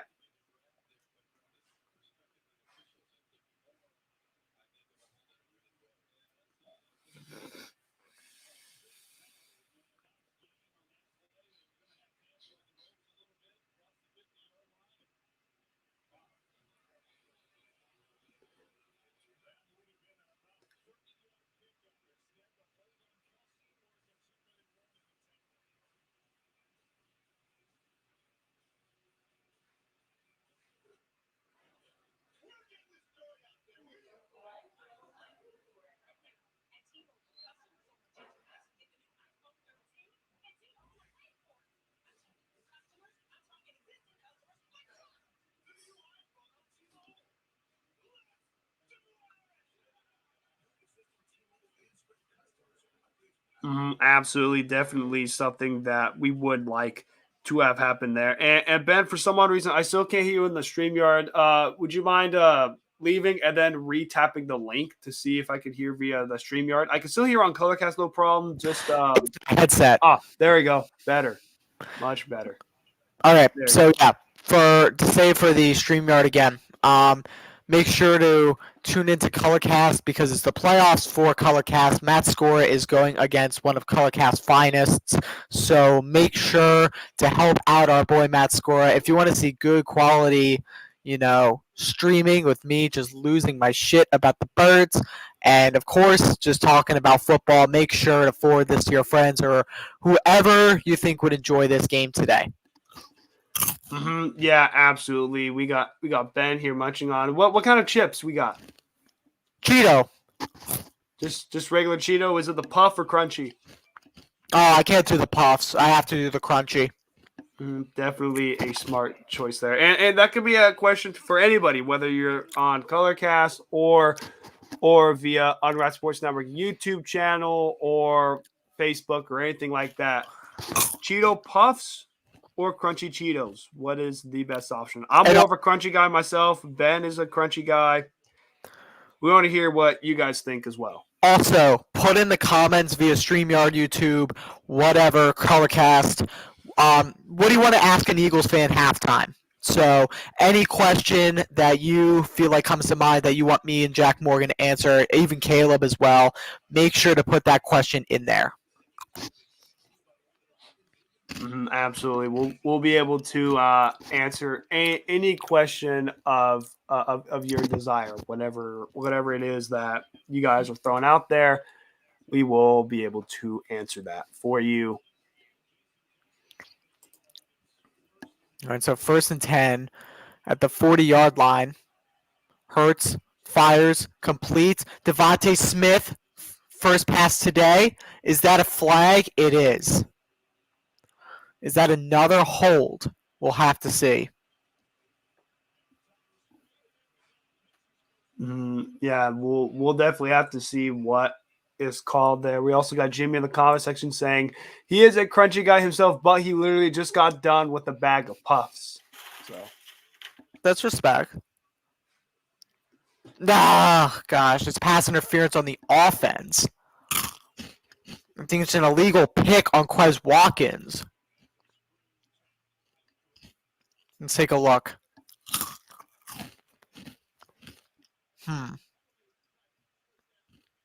Yeah, that's a pick.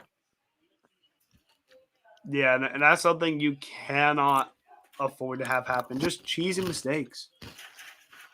First it was a holding on Kelsey, then an illegal pick play.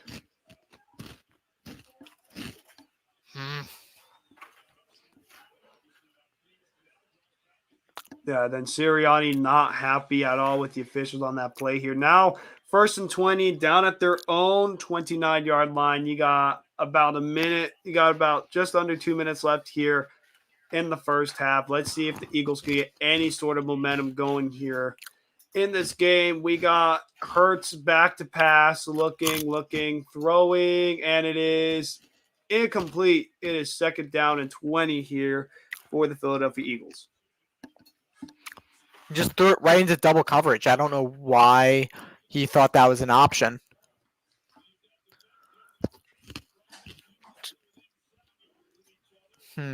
Interesting. All right. 2nd down and 20 as Ben Hoyt's dress eats on Cheetos. 5 seconds left to go. Snap. Hurts is going to take it himself. He has room to about the 37-yard line. This is going to be a more manageable 3rd down as one of the other officials takes a tumble. 3rd down and 11. Yeah, and you look at it there. That's definitely a good bounce back play there by the Philadelphia Eagles. Definitely needing to get a chunk of yardage back here. But looking at it, it is a 3rd down and 11 here down at their own 38-yard line. Definitely needing something here if you are the Philadelphia Eagles. All right, 3rd and 11. Pressure, fires, and it is caught. Complete to Quez Watkins. And that's a 1st down Philadelphia. E-A-G-L-E-S. Finish the sentence for me, Score. Yeah, that's definitely Eagles. There you go. And it is a Philadelphia Eagles. 1st down. 1st and 10, 1:12 left to go. Pass complete to it looks like Devontae Smith. It'll be 2nd down with 1:03 left to go. Eagles have 2 timeouts on the clock. And I mean, you look at those last 2 plays, that's exactly what you needed from Philadelphia. You need to get some sort of momentum for going into halftime. And then we got Logan here. He says he's for the crunch. What will the Eagles go for their first? Oh my gosh! What will the Eagles do for their first pick? Ben, you look at the Eagles, which we could discuss at halftime as well. What the Eagles will select with their 1st round selection. Oh my God! What just happened? And you look at here, what seems to have happened here, it seems like the Eagles just might have thrown an interception. We'll see on the replay here what it looks like. Looks like here we got Hurts. He was looking to pass, looking to throw. He throws, and yeah, that's looks a pick. To be a pick. Oh, and you look at he had Devontae Smith too. He was just late. Looks to be late, and you got to give credit to the Bucs defense there, just reading it out, and that's just a brutal pick there by Jalen Hurts. Just a brutal, untimely interception there by the Eagles. Now you give Brady 2 timeouts and about 46 seconds left. All right, looks like they're going to use one of them off a run. Oh, you needed to score there. You needed to score there. All right, now you got to really score a touchdown in the second half or else you're dead in the water.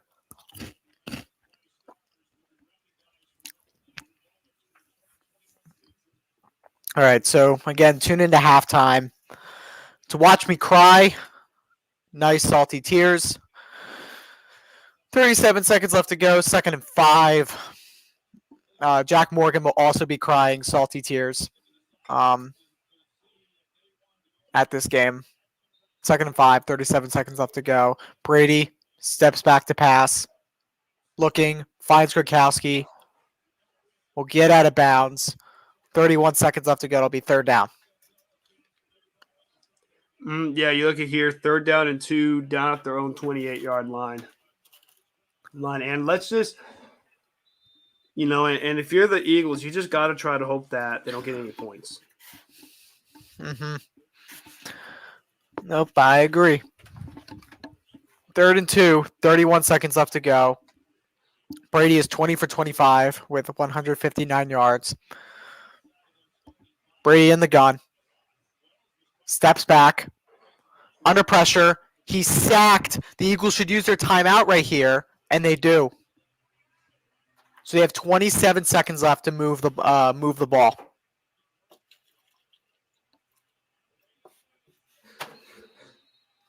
Ryan Kerrigan again, by the way.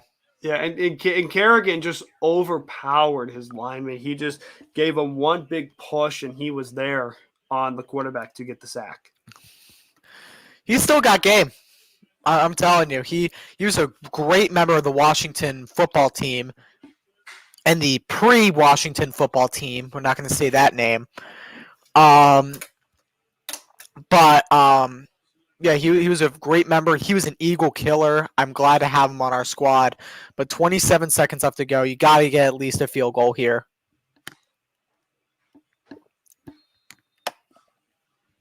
Here's Pinion to punt.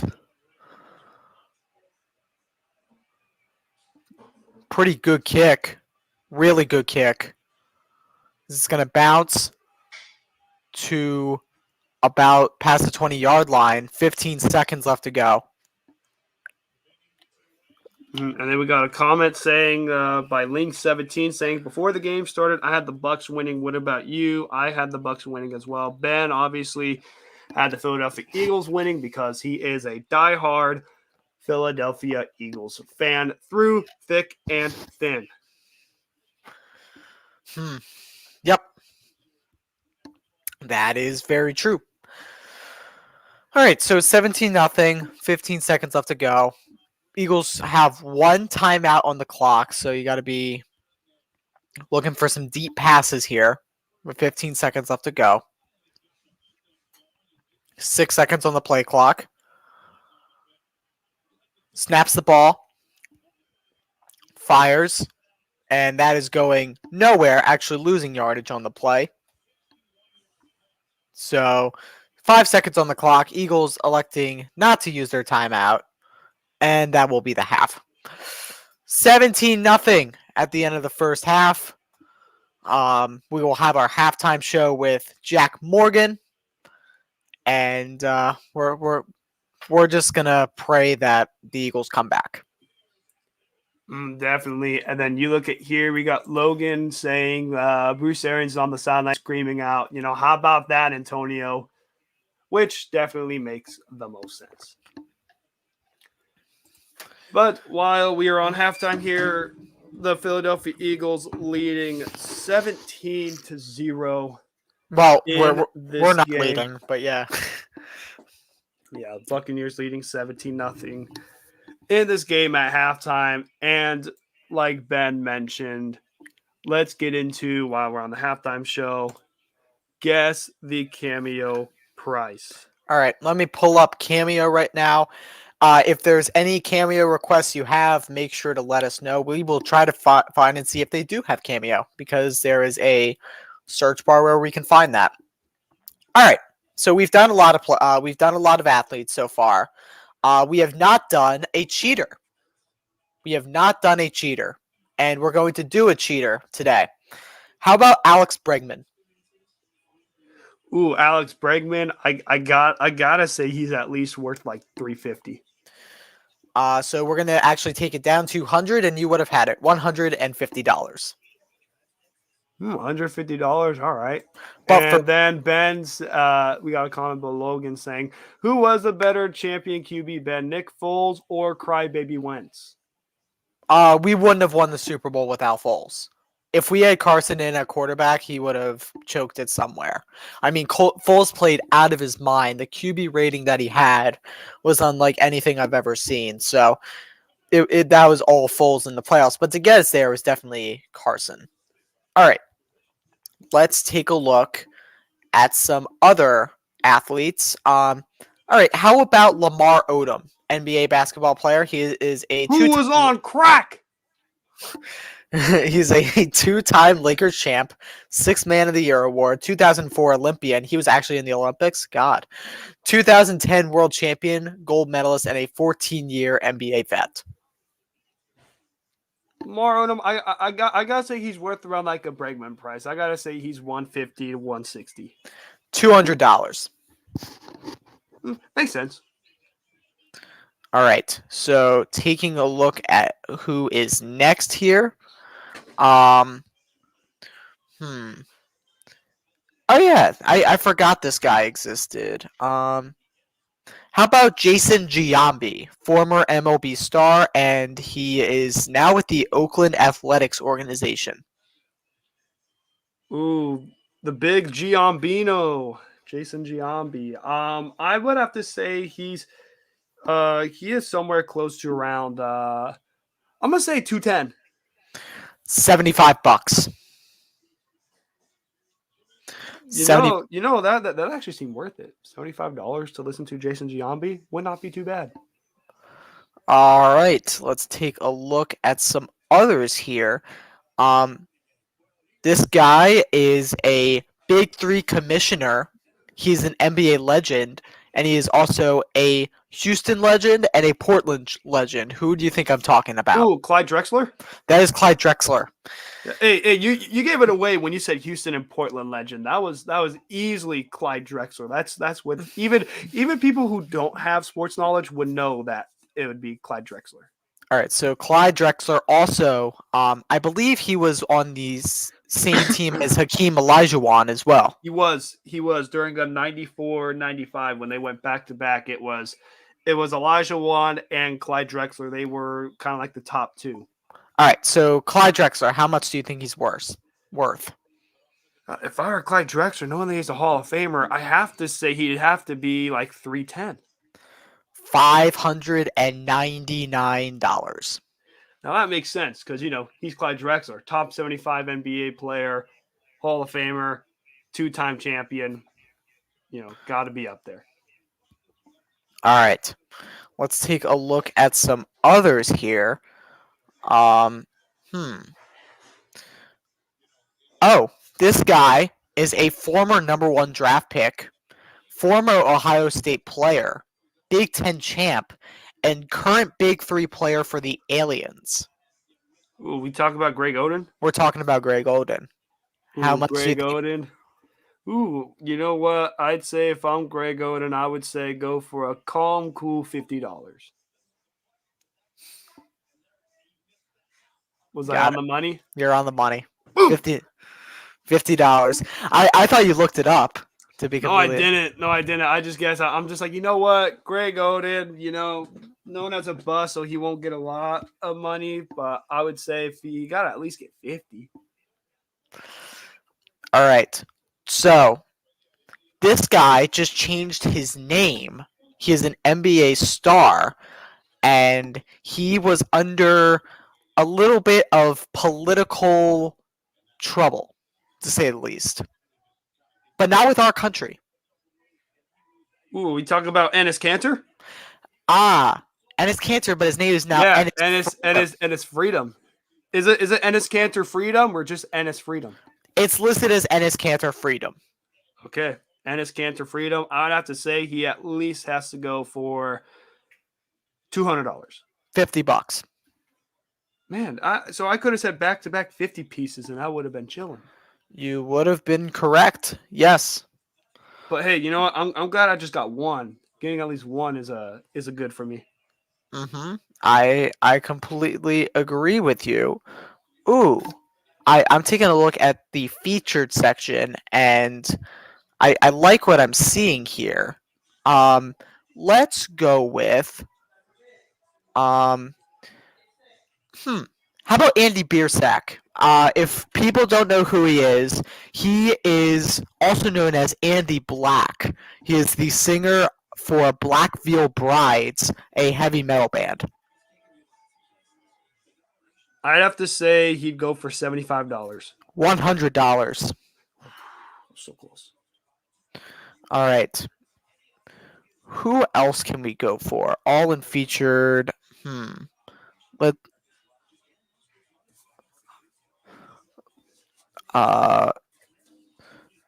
well, so you know what? I'm gonna look this guy up, and if he's there, we're gonna see.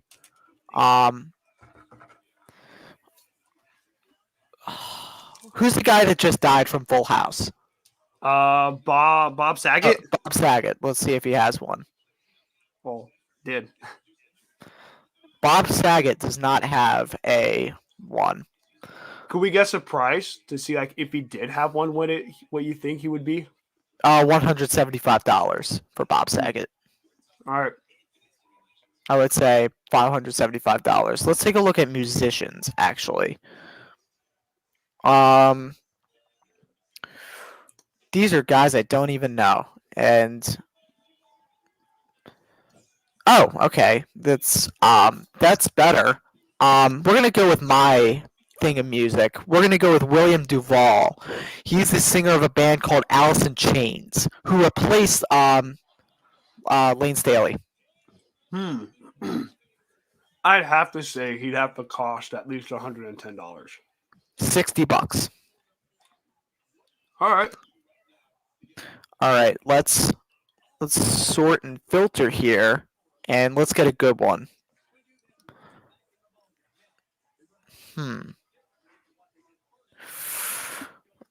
These are people I don't even know, and they're charging ridiculous amounts of money.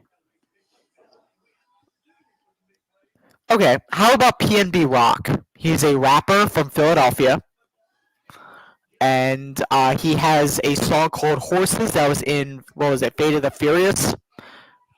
Viral rapper, PNB Rock. I'd have to say he would cost, we'll go $75. $999. Man, he must be a legend then if he's going $999. He's not. To be completely real with you, then he must try to get that as his source of income then. If he's trying to charge for $999, I mean that's, as Jameis would say, I think it was like James Jameson, the guy in Spider-Man, the news guy, who's like, that's outrageous. It's outrageous. That is pretty outrageous. All right, last music one. How about Tommy Lee? Tommy Lee is a member of Motley Crue. He had a famous sex tape leaked. Tommy Lee. Tommy Lee. Let's go $250. $500. Oh, $500. All right. Well, I was halfway there. All right. Then we're going to do a couple more sports ones, and then hopefully... Is Matt in the waiting room? No, nobody's in the waiting room right now. It's just us two right now. All right. So we'll get Jack on in a little bit. So let's go to athletes. Oh, and I do want to say, if you want, do you want to discuss a little bit of the games after this one, like Niners, Cowboys, because I think the Niners are going to win. I know who you're going with. I know you want to see the Cowboys falter. So, I mean, do we want to give a case on why we think the Niners take care of business? Sure, we can do that, but before that, let's do a couple more. All right, sounds good. This guy is a legend in his own right. He had made the song Enter Sandman by Metallica a big hit. Oh, he's got to have a high price. He got to be at least $800. But who am I talking about, though? You said it wasn't Metallica, but it was a guy who wrote the song? No. This guy is a closer who came out to the song. Mariana Rivera. Come on, dude. Mariana Rivera. Yes, so yeah, he got to be $800. $750. $750. Yeah, I will say Mo knows. Mo knows his price. All right. Now we're gonna go to Roger Clemens. Roger Clemens is a MLB legend, 2-time world champion, 7-time Cy Young Award winner. Roger Clemens, gotta say, if Mariana Rivera is 750, Roger Clemens has to be at least 700. Roger Clemens, pardon me, is $500. All right, let's do one more, but we're going to do a football one since it is a Football Sunday. Football Sunday. All right, we're going to do two guys who have the same price. We're going to do Josh Norman from the he hasn't even changed his bio. I don't know what team he's on now, but they put his bio as the old Washington name. And we're going to also do a combined one with 49ers legend Pierre Garçon. Let's see. Pierre Garçon and Josh Norman. I'd say they got to be 350.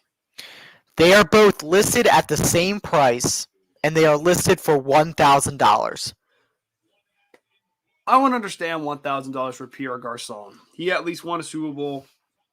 He's a legend with Washington. Started his career in Indianapolis. One of the other teams, but for Josh Norman to be at $1,000, are you kidding me? Like what? Like I mean, unless they want to pay for him to have himself saying, "I got stiff armed by Derrick Henry." Well, it's either Josh Norman or send your kids to college. All right, we are just done halftime. I'd rather send my kids to college than Josh Norman. Yeah. Well, dude, he died at the hands of Derrick Henry. Mm-hmm. So He was dead. We will check back in. They're about to kick off to Quez Watkins and the Eagles.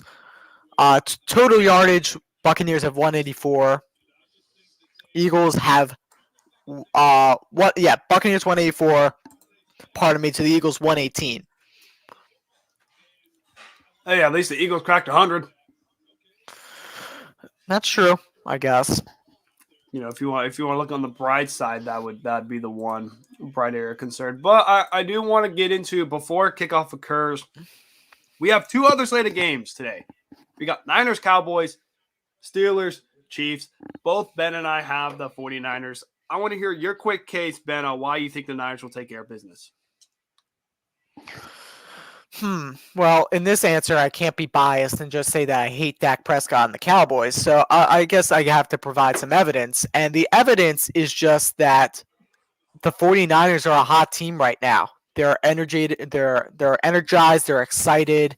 The Cowboys just came off a, win over the Eagles practice squad. They may be a little bit rusty since they rested a lot of their starters at the fourth quarter. But, just that the 49ers have a good defense, and I think Dallas is not going to be ready for that. Absolutely. I think you make a great case there. I also think that the Niners are going to win because I think the Niners defense is going to be better. I think they're going to find a way to stop Dak Prescott, and I just also think Jimmy G is going to have a clutch drive at the end to seal the deal.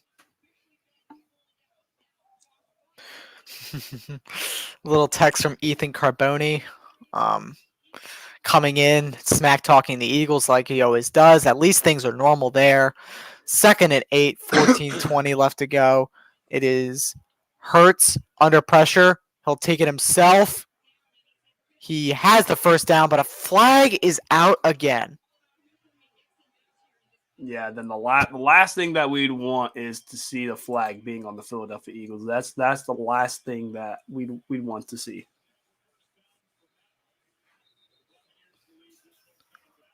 So it'll be a flag holding on Kelsey again.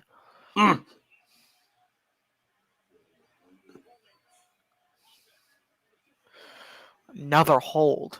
God.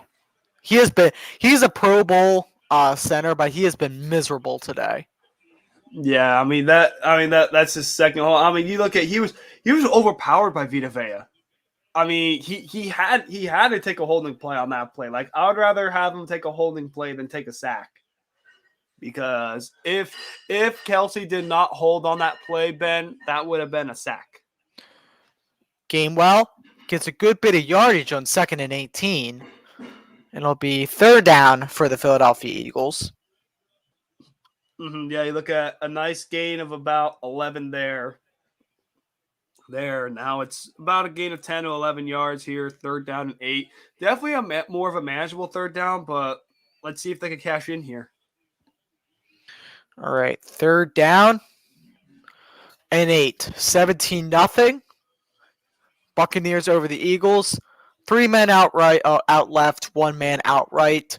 Looks like Miles Sanders in the backfield. 5 seconds on the play clock. Hurts drops back. Pressure. He rolls out. Finds somebody. Fires. And it's complete to Dallas Goedert midfield. And Ben, that is a Philadelphia Eagles.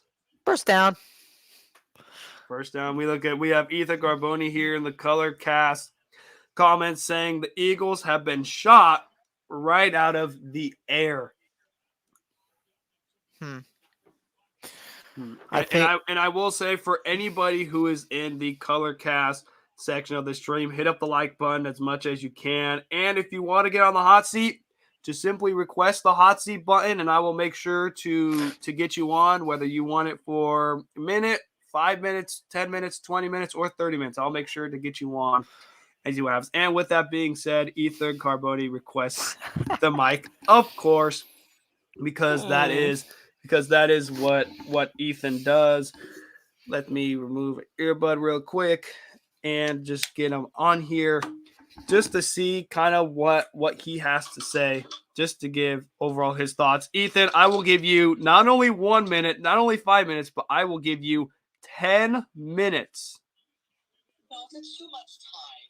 Nah, I will say he deserves 10 minutes of time.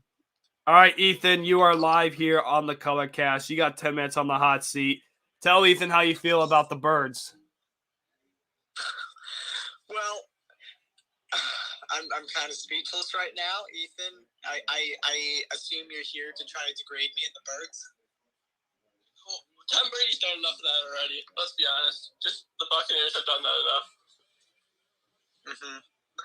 Yeah, I muted the StreamYard so I can be here on the Colorcast with you, Ethan. So StreamYard, I'll be with you guys in like 5 minutes or so. But what are you seeing from this game, Ethan? Well, I just woke up from a nap about 20 minutes ago. But I go in and I look at the entire playthrough, and it's just astonishing to me. At one point, the Buccaneers had more first downs than the Eagles did total yards. I didn't think that was possible, like, in the second quarter. Yeah, that is a yikes moment, as we like to call it. That's a big yikes. That's what we call a Bears moment here in Chicago, or a Nagy moment, so to speak. Is now 4th and 10 for the Philadelphia Eagles. I'm about to cry right here on Colorcast. And Ethan, you just fired Nagy, you just fired Pace, you got your wish. How are you feeling about the Bears? You know, no one wants to see someone get fired as a person. Like, I've met Nagy, he's a great human being. It's just a matter of, as a coach, he was stubborn. He was almost a Philadelphian, you'd call him. He was a stubborn little brat who would refuse to give up to play calling to someone who's smarter than him. So you're calling... Wait, time out. You're calling Philadelphians stubborn little brats? No, just you in specific. Okay. Keep going. And there were reports that I think it was after the 2019 season, Nagy and Mitch met up to compare notes on what to do better next season. Supposedly Mitch had a lot. Like, Trubisky had a lot of notes. Nagy showed up with nothing. Do you think, Ethan, that the Nagy era just ran its course? You know, the reasoning why they fired him, and also did the double doink break Nagy? I don't think the double doink broke Nagy. I think it just broke the Bears in general. And if you look back at that season, your defense gave the Bears a lot of good field position. Their special teams gave them a lot of good field position. And they were able to score. If you put this defense on the 2018 Bears, I doubt that they would make the playoffs. Yeah, and I will say, Ethan, could you imagine like if we had the Unwrapped Sports Network before this playoff game, and could you imagine all of the texts that Ben would have sent you if the double doink occurred? Like you know how much drama you saved yourself? Oh yeah, I saved a lot. Yeah, because I know for sure Ben would have flamed you on a daily basis. I would flame Cody Parkey on a daily basis if I had the time to. Well, do you think Cody Parkey just got like the ball just got blocked and he just had bad luck? It got tipped a little, not enough that it would usually affect the kick, but the guy probably had his glove graze it. That's a kick that you should be making. He missed it. Arguably, it's not all on him, though. If the defense gets one more stop, if the offense gets the first down, if they can do whatever to get them in better field position, you never know. If the kick's 1 yard behind or 1 yard in front, if it's on a different hash mark, the kick could have won very differently. That's just life. All right, Brady hands it off. 1st and 10, as it looks like Keyshawn Vaughn will again heat up the Eagles defense. So it'll be 2nd down about 2. Yeah, well, I know how many text messages I would have sent you if the double doink happened if I actually knew you existed. Yeah, and I will say, Ethan, how much joy does it bring you seeing Philadelphia getting beaten to a pulp like they are being right now? I mean, it would be a lot more joyful if Brady was the cause of it, not the ground game. But it's nice to see. It's always good to see the Eagles get stomped. Heading into this game, you knew it was going to happen. And also, I would also like to add, since Nagy and Pace are gone, since you are a big Bears fan, who would you want as your head coach and GM? Head coach, the person that had the best interview of all time yesterday, playing the Patriots, and Dable. GM, just give anyone with experience in the front office that made the decisions which led to the team becoming better. It shouldn't be that hard to find someone like that. Because I can guarantee you they would leave whatever team they're on to be a GM.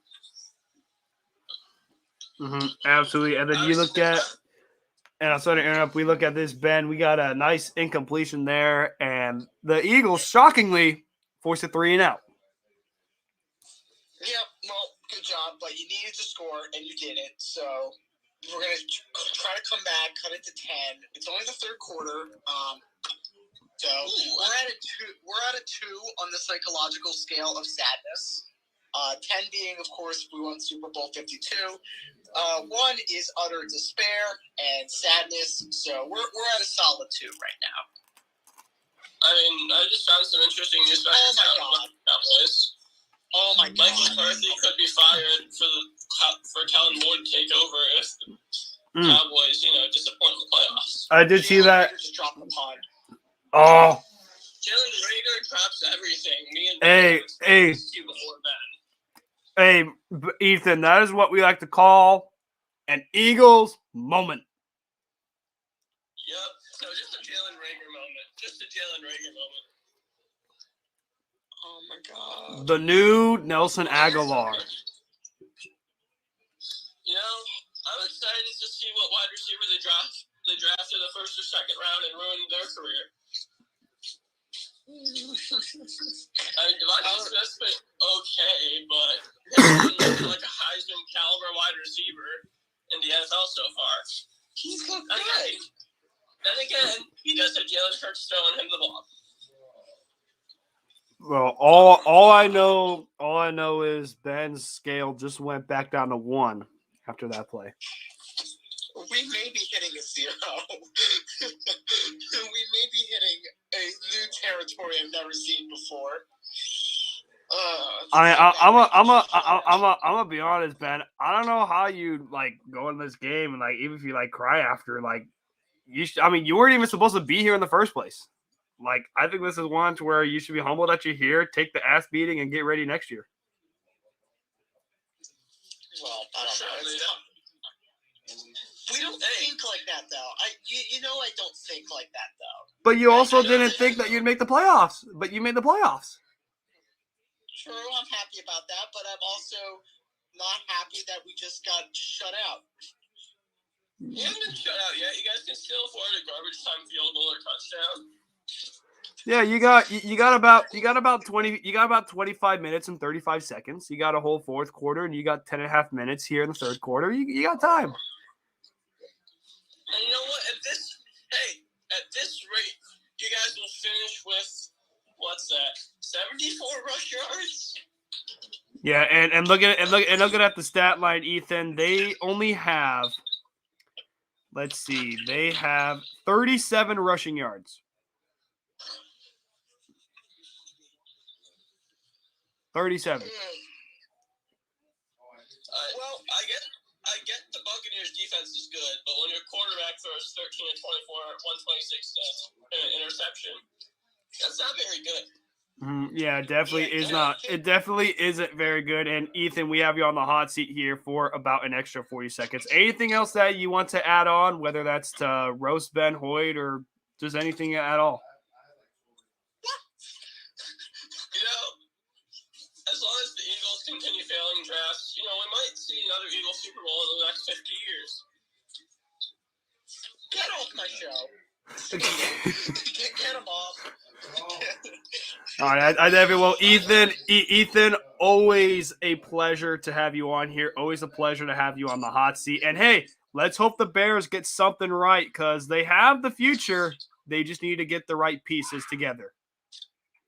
Yep. Bye, Matt. Bye, Matt. I expect your kind call in about 2 hours. Okay, All right, see you, Ethan. All right, what a legend that was. No, he's not a legend. He's not a legend at all. Oh, what do you mean? Hey, are you gonna get back on the StreamYard or no? That's the StreamYard is done. I cannot because I have a basketball game I'm playing in less than an hour, so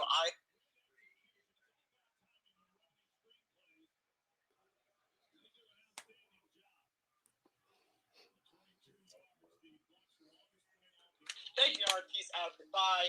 But, of course, Colorcast is definitely the more important thing to be looking into today. So if you're not on the Colorcast app already, please do so. Yeah, absolutely. I mean, you look at that's just it has to be a back-breaking play right there from Philadelphia. Just because you have everything going, and then you have the muff punt, and just disaster ensues. We have Logan in the comment section as well. Basically saying, like, if the game ends and you guys don't score even a field goal, I'm dubbing the Eagles the Philadelphia Chickens. So you better score some points or else it's going to be the Philadelphia Chickens and not the Philadelphia Eagles. The amount of times we've been roasted today, I'm just numb the pain right now. Hey, I'm not getting roasted. This is all towards you. Oh, I know. I'm saying I'm getting roasted. No, I'm getting roasted like chicken noodle soup. No, actually, no, not roasted. Roasted like a chicken, obviously, because I didn't want to use the term chicken because apparently I'm going to be called the Philadelphia Chickens. So I was gonna say, what do you mean by we? I got nothing in this game. Yeah, well, you were a good support until you let Ethan on the show. I'm just kidding. Ethan's always the best. Which I will be crying to him in about 2 hours. So, 2nd and 8, 9-10 left to go. 17-0, 2 men out wide. Brady steps up, fires complete to Cameron Brate, the tight end out of Harvard. It'll be 3rd down, and Brady will be adding more points.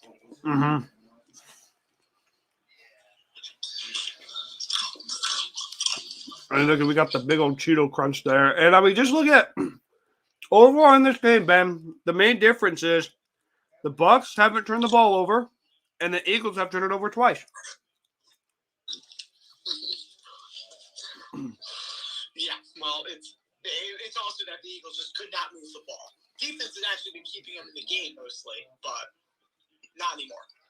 Mm-hmm. Brady steps up, fires, complete to Mike Evans, right around the 3-yard line, and that will do it, folks. Rip.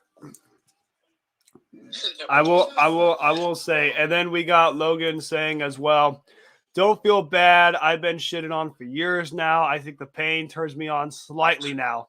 Because this guy right here is a Jets fan.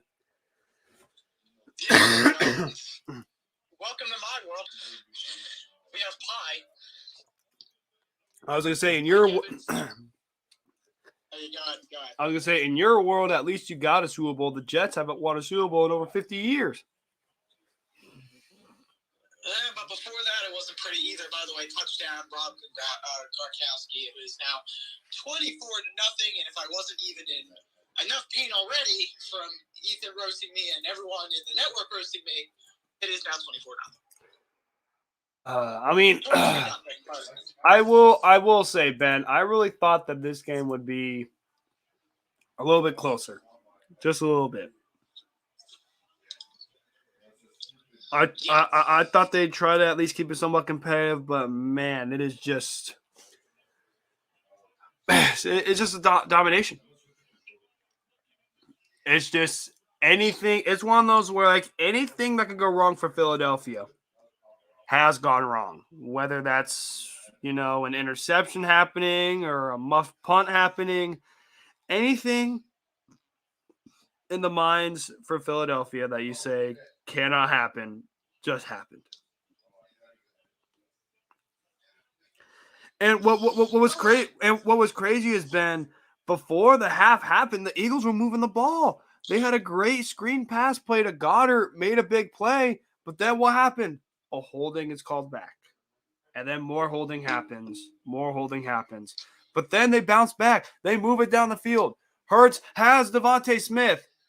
And he somehow, I don't know if he just lofted it too high or anything or just missed his target, but by the time he saw Smith and threw it, the defender was able to make a great play and get an interception.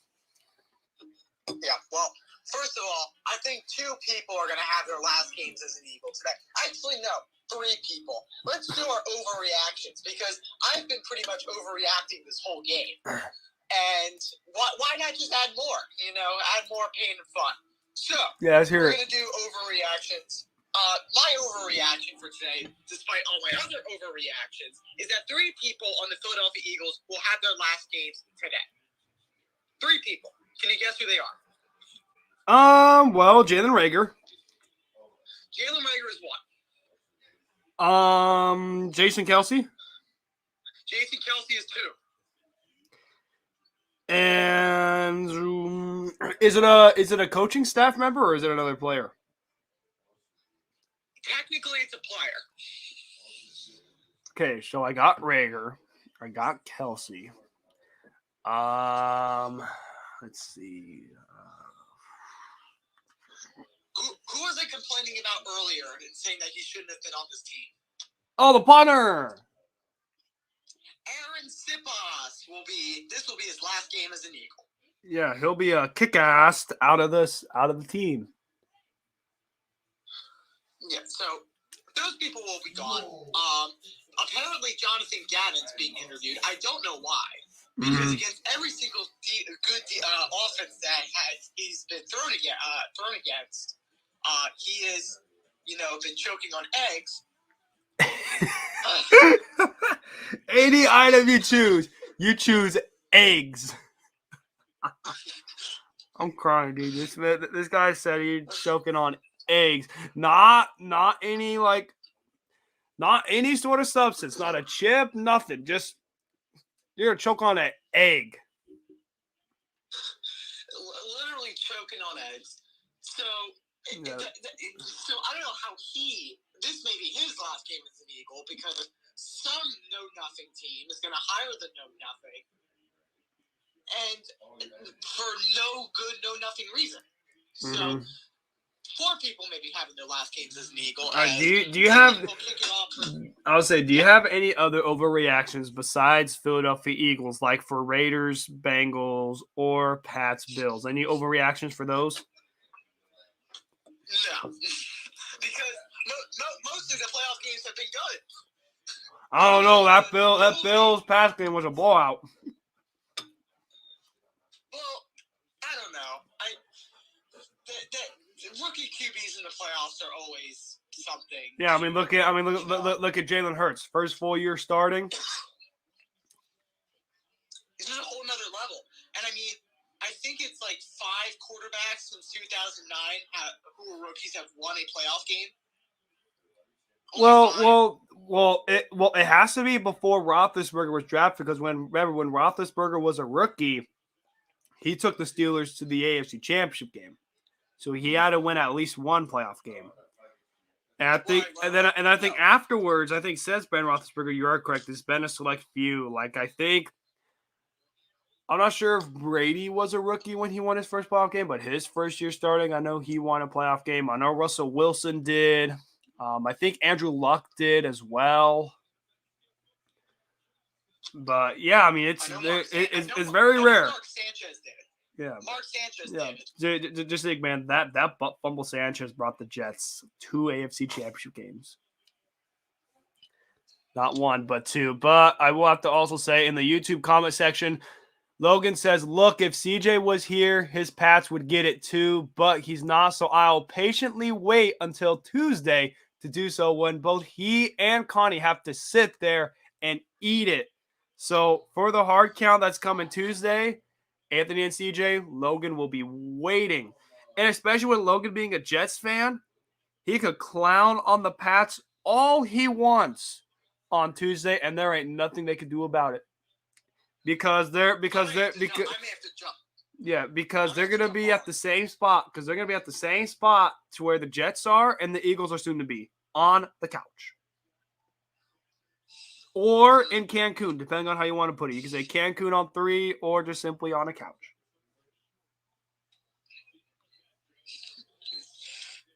Yep, that's unfortunate. 3rd and 3. Hurts is only 133 yards, 15 for 26 with 1 pick. Surprisingly, not 3. Hurts snaps the ball. 5:43 left to go. Looking to pass. It is incomplete. 4th down. 4th and 3 down at the Philadelphia, down at their own 46. Do you go for it? Just say, what the hell? You're down 24-0. What worse can happen?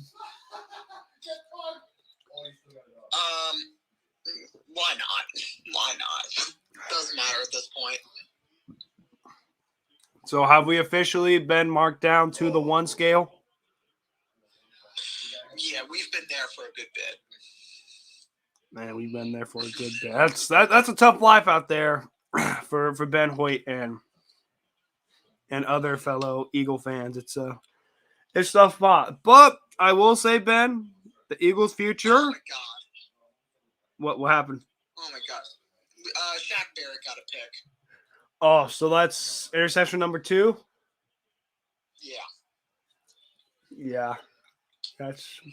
But hey, you know what? One thing is for certain. At least Philadelphia has a bright future. You got not 1, not 2, but 3 first-round picks this year. You got Jalen Hurts, who will only get better after learning from this playoff fiasco. He's only going to improve, only going to get better. And, you just hope that, you bounce back after this game. Yeah, well, now the real game begins. Now it's the draft.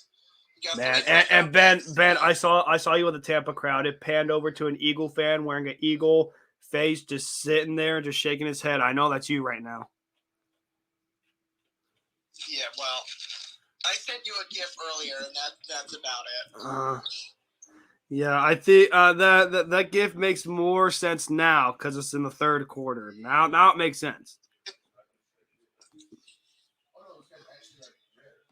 For the Eagles, you just hate to see it.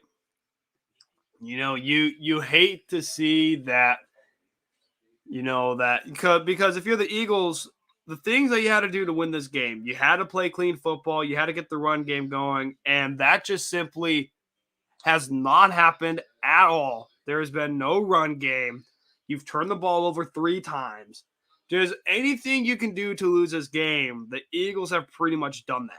Like the number one key has been don't turn it over against Tom Brady. And what have you done? You've turned it over 3 times. The key was to get the run game going, and you've only ran for 51 yards. and the key also was to get a takeaway. You haven't gotten a takeaway yet. Now, I will say you have sacked Brady a couple times. You've got him on the ground a couple times. You just haven't been able to cash in. And I will say, and just the whole entire team is going to learn from this game. That's the beauty of this year for the Philadelphia Eagles making the playoffs, because they could use this as a learning experience. You know, Nick Sirianni could get better as a head coach, maybe make better play calls, make better decisions. You know, Jalen Hurts can make better decisions as well, get better. And hopefully the Eagles release, those 4 players. Hopefully they release Rager. Hopefully Jason Kelce just simply retires. I would not want to see him released, but hopefully tell him, hey, man, just retire. Your time has come. And, for the punter, hopefully you cut the punter. And, whoever the 4th player is, you just go from there. But, just for the Eagles, barring some sort of miracle, I mean, you talk about a miracle that needs to occur for them to come back. A miracle needs to happen for that to occur. We got Logan saying, not true, Matt. They have yet to have a player pull an AB on the field. That is true. Philadelphia Eagles have not had a player pull an Antonio Brown and just leave the field in the middle of the 3rd quarter. So we'll see what happens. And then on top of that, Ben has to leave the color cast. Appreciate Ben for being on here for as long as he was via the StreamYard, via Colorcast. Definitely appreciate him on, as it is a touchdown from Tom Brady to Mike Evans. And the route continues in Tampa Bay. The Bucs are flexing their muscles as they should. They are the defending champs, and they sure as hell are looking like the defending champs. We could very well see Tampa advancing to the divisional round, to where they will either play the Dallas Cowboys or the Arizona Cardinals and Los Angeles Rams. So the Bucs will play either one of those teams. They would have to travel to Raymond James Stadium. We have Ben Hoyt here, requesting the mic again, back as the co-caster. Let me put him back onto the mic for the color cast. All right, Ben, it is 31-0. Disappointment ensuing to below a 1. It's below 1. This is fucking unbelievable. My God, just do something. Like, we're literally playing like the Washington whatevers. I don't know what they're called. I just call them the Washington whatevers now, because I don't give a crap what their name is called. We're playing like the Browns and Jets, like every single one of them. We can't play football. Like, high school teams could play better than this. Like, what? Why? Hey, man, it happens. Like they always say, it happens to the best of them. And then I get John calling me, which throws me off on the stream. He starts laughing at me for 5 minutes. I hang up the phone. Then there's a oh man, you should have. I was gonna say you should have told John and told him, text him like one and done. But yeah, and one thing I will say, before Ethan was moved out of the hot seat, he did say that Mike McCarthy could be fired and Kellen Moore could be replaced if the Cowboys falter in the playoffs. Would that be the right decision? No. Why would you do that? That's so stupid. Like, Mike McCarthy actually got you to a winning record. You were 6-10 last year. Know where you're at.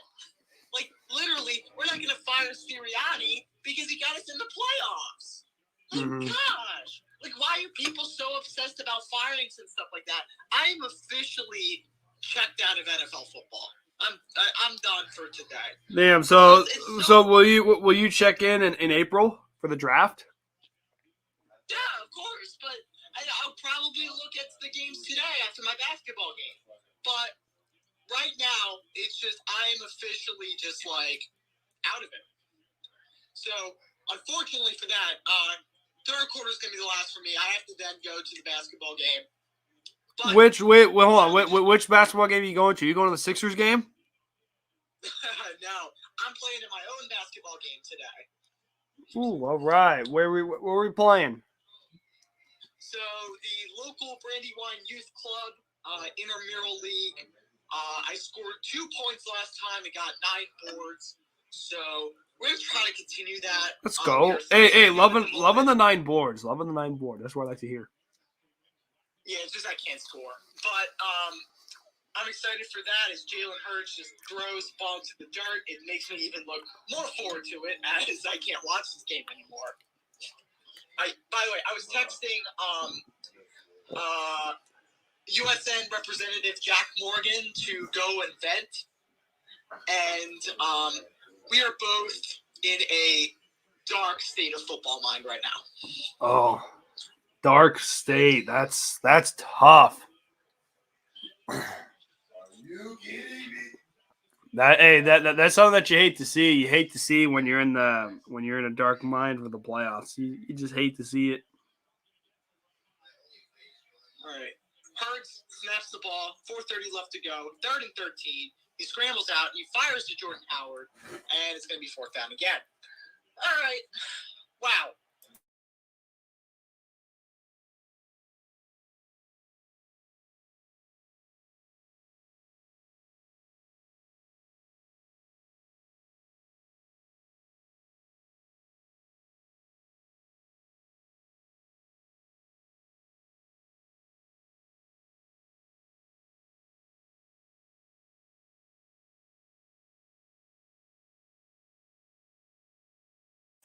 What isn't fun is seeing your team getting annihilated like this. But hey, you know what?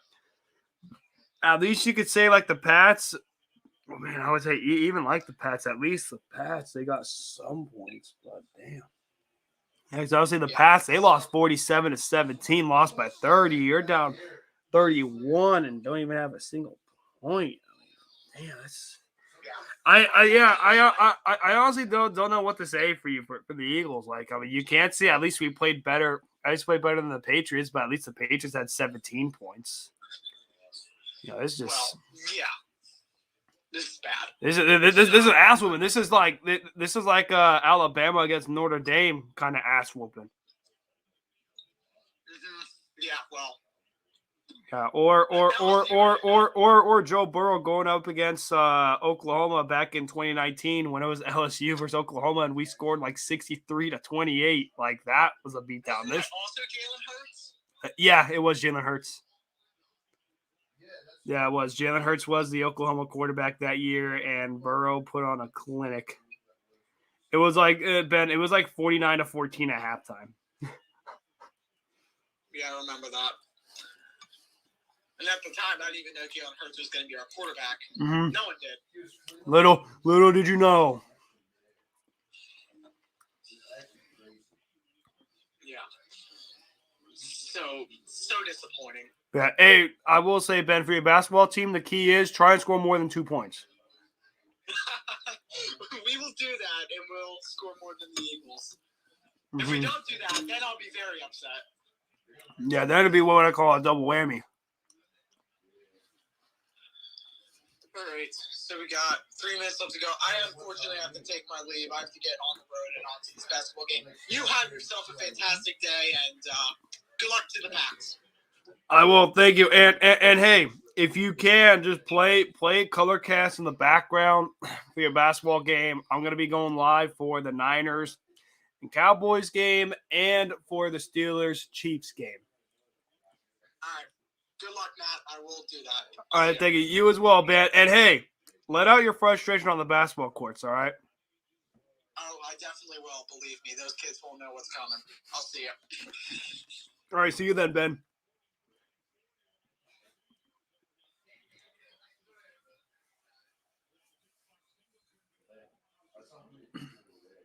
All right, and then we look here. Buccaneers, a loss of 2 yards there with that play. It is now 2nd down and 12 here for the Tampa Bay Buccaneers.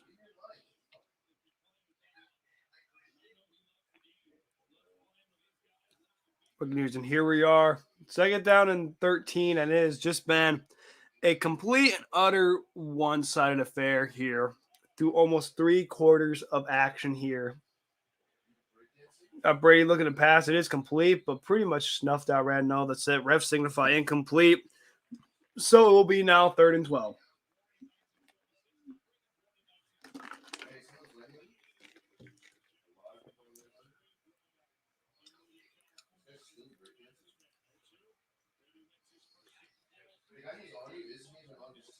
As we look at here, minute 49 left in the 3rd quarter.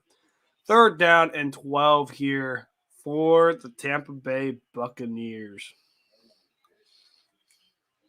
Here we go. 3rd and 13. Brady back to pass. There is a flag on the play here. We will see what they decide to call here, whether it's false start or anything like that. And they're signifying a snap infraction. Snap infraction there. And for a 5-yard penalty, it is now 3rd and 17.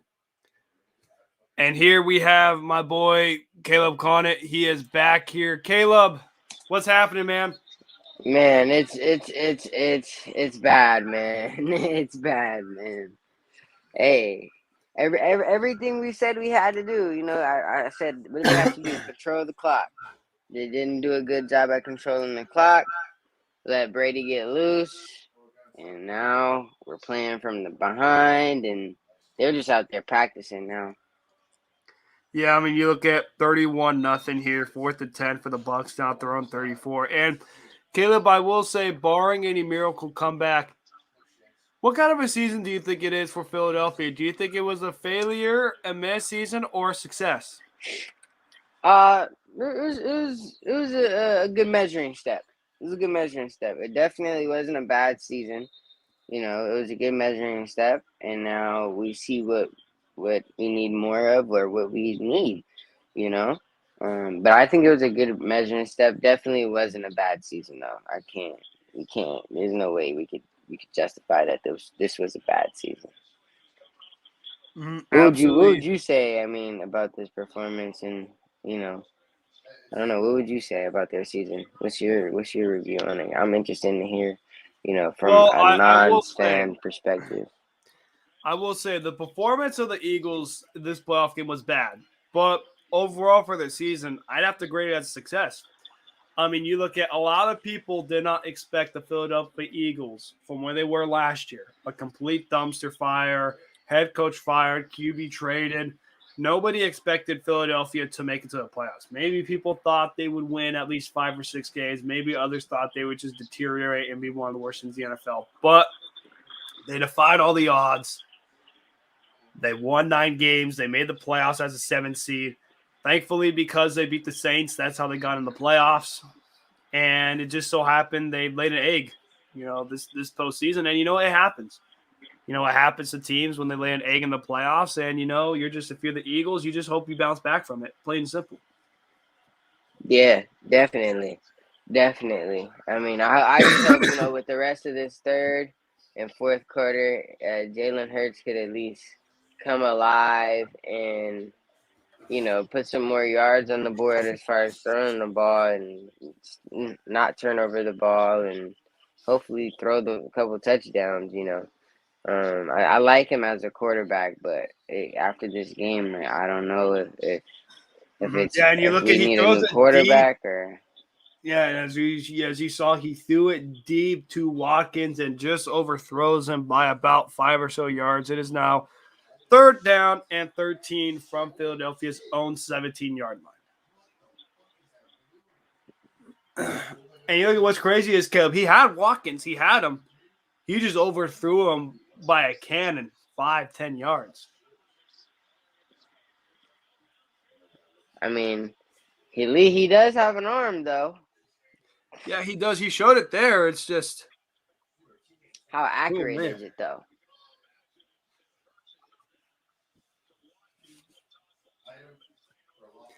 Yeah, then overall, you look at it as Hurts has hit as he was throwing. It is incomplete. Incomplete there as it is 4th down and 13 here for Philadelphia. They're set to punt things away. But overall, I would say you also look at Philadelphia and say their future is also bright as well. You have 3 first-round picks. You got your own, you got Miami's, and you got Indianapolis. Now, the key is for the Eagles if they can draft well. Because, I mean, I'm pretty sure, Caleb, you've seen in the past in the drafting somehow getting J.J. Arcega-Whiteside instead of DK Metcalf or A.J. Brown. And then drafting Jalen Reagor instead of Justin Jefferson or any other receiver besides him. And, just those bad draft picks, you hope that they could capitalize and cash in on those 3 first-round draft picks. As we look at here, as the end of the third quarter appears, Eagles down big. Where is 31-0. JJ White Arcega? Yeah, and I mean, she's still on the team. JJ Arcega-Whiteside. I don't think he is.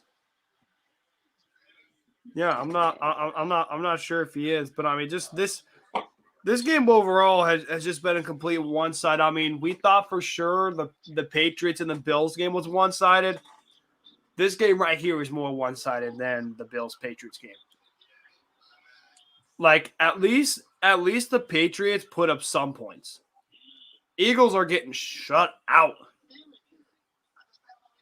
I mean, I've never seen a blowout game of the playoffs of this magnitude. Now, I've seen teams lose by double-digit points. It happens.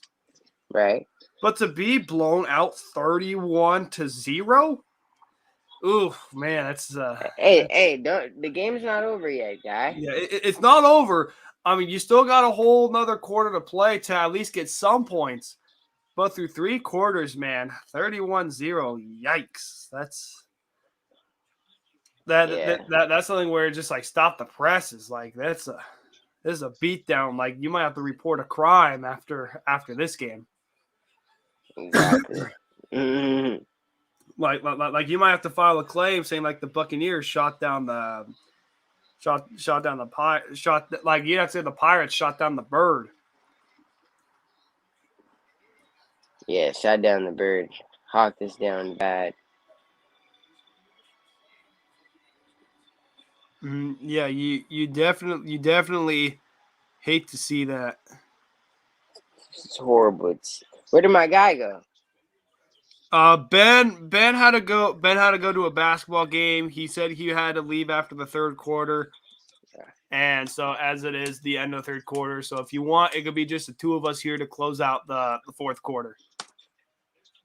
Yeah. I think I'll have some time, maybe like through half of the fourth quarter to rock it out. It's pretty much closed out now, guys.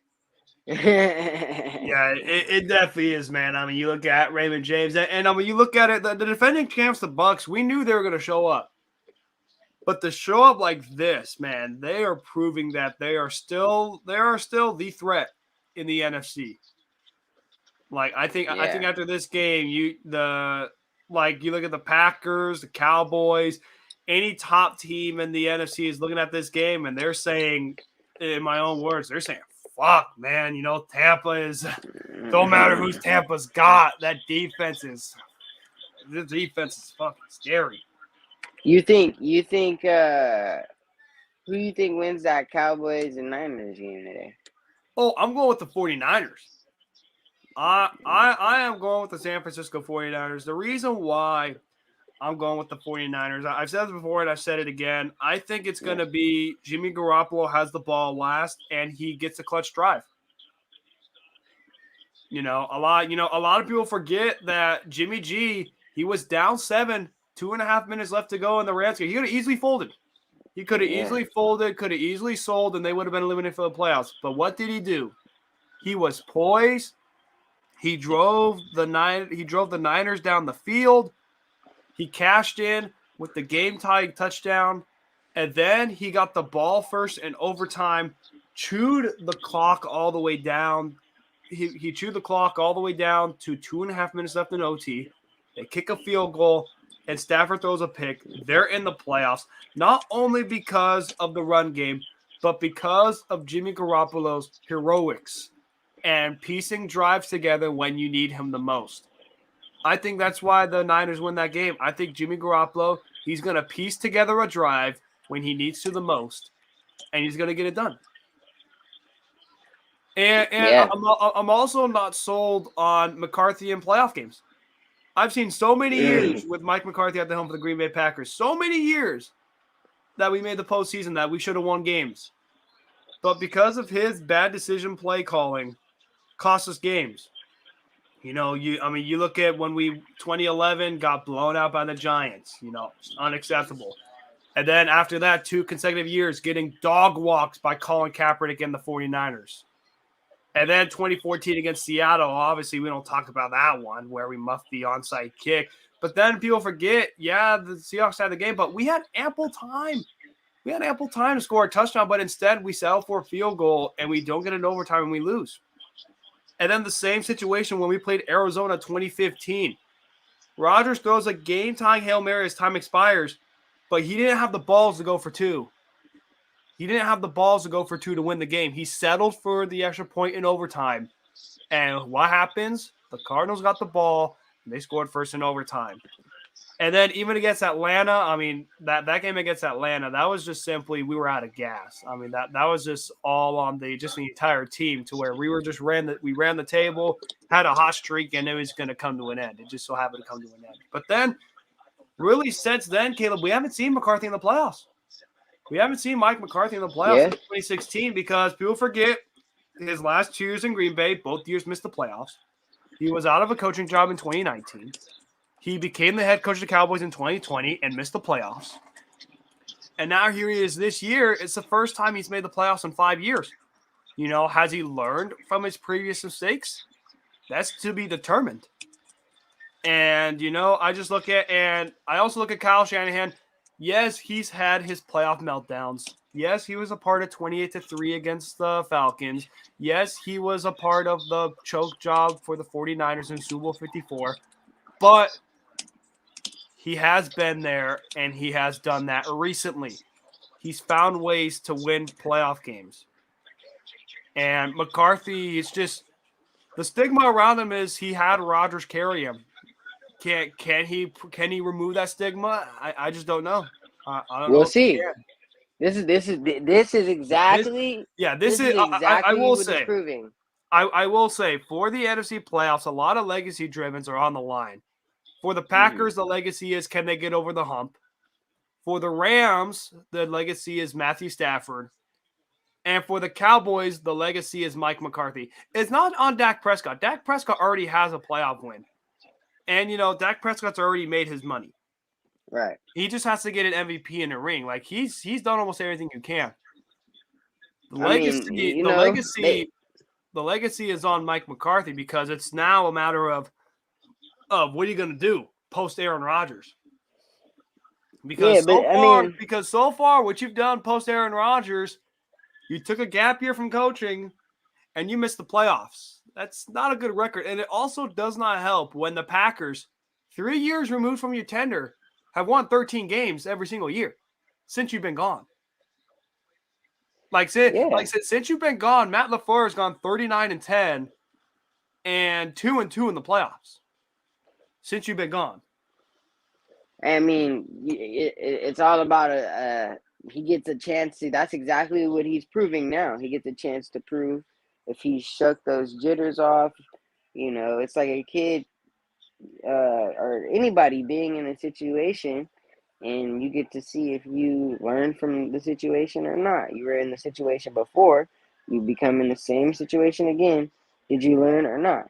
Devontae Smith breaks for a nice little 30-yard catch right here. Mm-hmm. Yeah, and then you look at here, Boston Scott then runs it in for a touchdown. So the Eagles will not get shut out today. They will at least have some points as Boston Scott rushes it in the rest of the way.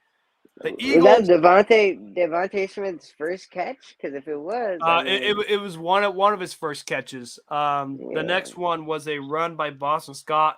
He catches it in for a touchdown. So the Eagles finally get some points to register to hopefully bring in some sense of gratitude that they made the playoffs and scored some points. We're trying to come back. Come on. Yeah, you got 12 minutes and 8 seconds left, and you got to try to score 24 points in 12 minutes. Let's hope and pray. It can happen. It's You're possible. gonna. I will say you're gonna need Jesus on this one if you want to come back down 24 against Brady. My guy Boston Scott didn't even fucking celebrate. I mean, you can't. You're down 31. You're down 31-7. Hey, oh wow, how much supposed to go?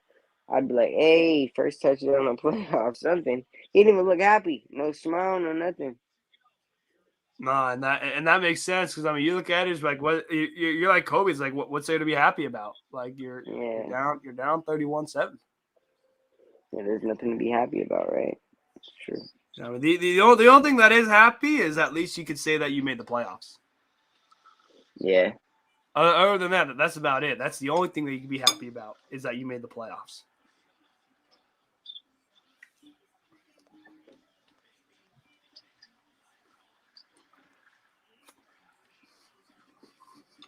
Yeah, that's actually the only thing you can say. Yeah, I'd agree. And hey, you know what? Who knows what the Eagles decide to do? Whether they go for an onside kick or maybe pick it off. But hey, you know what? Any points is better than no points, right? Exactly. Anything is better than nothing. We'll hey, we gotta give it some time. We didn't truly expect to win the Super Bowl this year. Mm-hmm. As a fan, I know I didn't. Yeah, I just like the only thing I think Eagles fans wanted in this game was just a better fight. Like at least like show some effort in this game. Like this game, there really wasn't any effort shown. And then it also doesn't help, like when you turn the ball over 3 times, like that's a big yikes. Like you're asking to lose that game. Super. I feel you. We didn't come out with enough. And that's with any team. If you turn the ball over 3 times against any team, it's very hard to ask that you're going to win the game. That's true.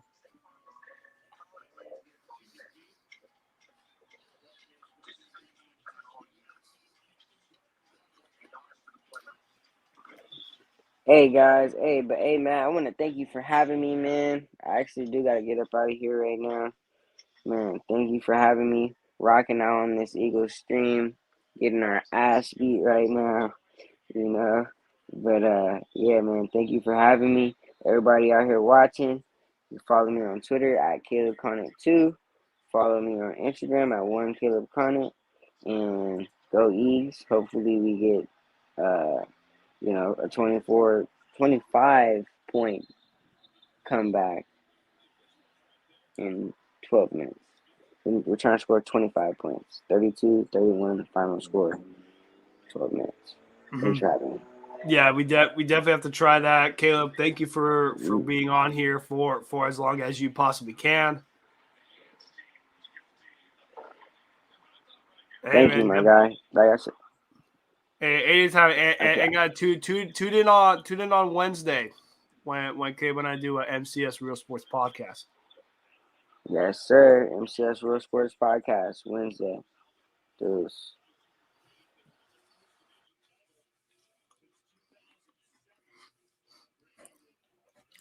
All right, and that is my guy Caleb Connett right there, my co-host for my sports podcast called MCS Real Sports Podcast.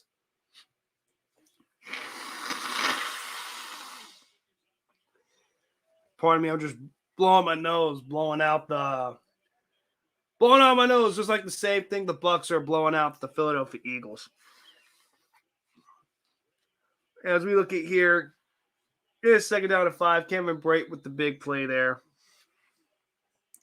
Gain of 16 yards. 1st down and 10 there for the Buccaneers as they move it down to their own 31-yard line.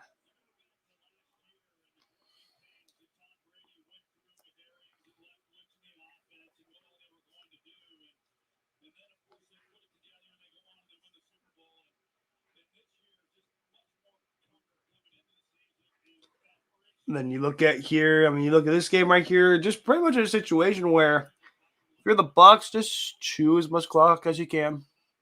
Just chew it out. It's a blowout here. Quick pass here to Mike Evans. Evans gains about 2 to 3 yards here. 2nd down and 8 for the Tampa Bay Buccaneers.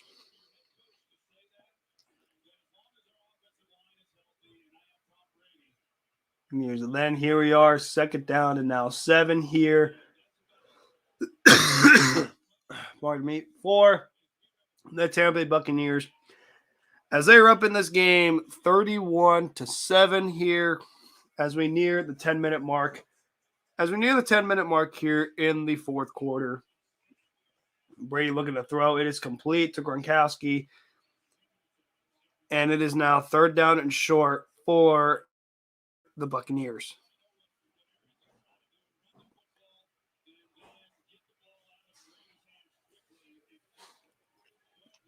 And, this is a situation to where, if you're the Eagles at this point, you got to try to go out with some sense of pride. Just at least try and give as much effort as you can. Even though there's really no chance they're going to win this game, at least just try and end somewhat on good terms. As we got 3rd and 2 here, Brady looking to pass the throws is complete. And will there be no flag? There is no flag there. As it is 4th down and 2 here. Here for the Buccaneers.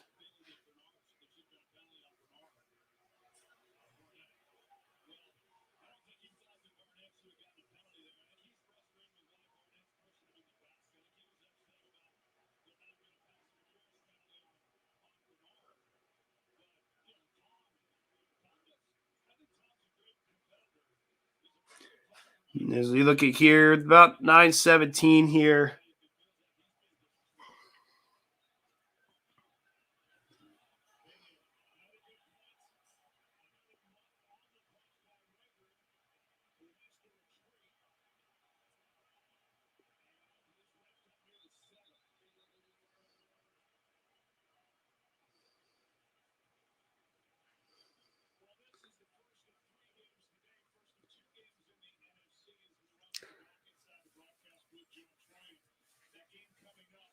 And as you look at here, punted away here by the Buccaneers, and we will see here if the Philadelphia Eagles can try to get some more points, see if they can crack the double-digit threshold, which has been a clear one-sided affair in this game favoring the Tampa Bay Buccaneers.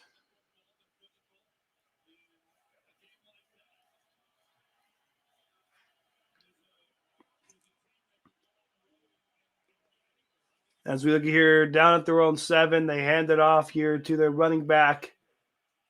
Somehow breaks free, gains about 6 yards here. 2nd down and 4 here for the Philadelphia Eagles. And I'm not sure if Christian is still on here, but Christian, I want to hear an update on your golf tourney. How we looking? How are we looking here on the golf hole?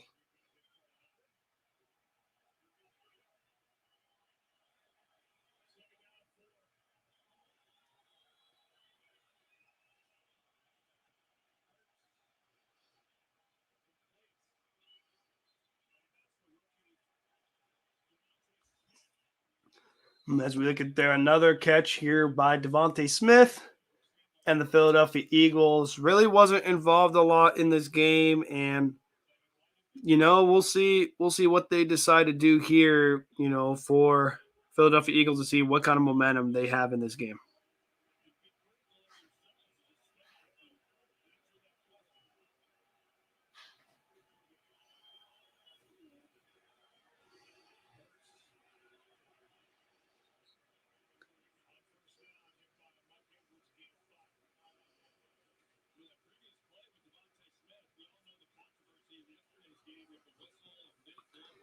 As we look at here, 2nd down and 5 here for the Eagles down at their own 37-yard line here, just trying to see, what they can do here. 2nd down and 5. Hurts back to pass, looking, throwing, complete to Goddard.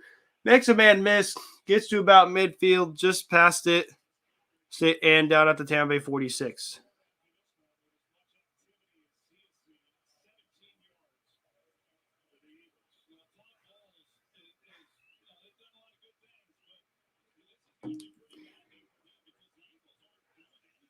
Now, when you look at here, they move it down to the Tampa Bay 46-yard line.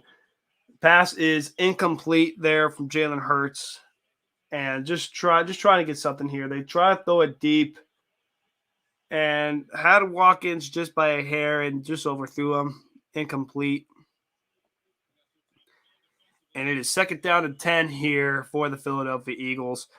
In a game, like I mentioned earlier, has been clearly one-sided, favoring the Tampa Bay Buccaneers.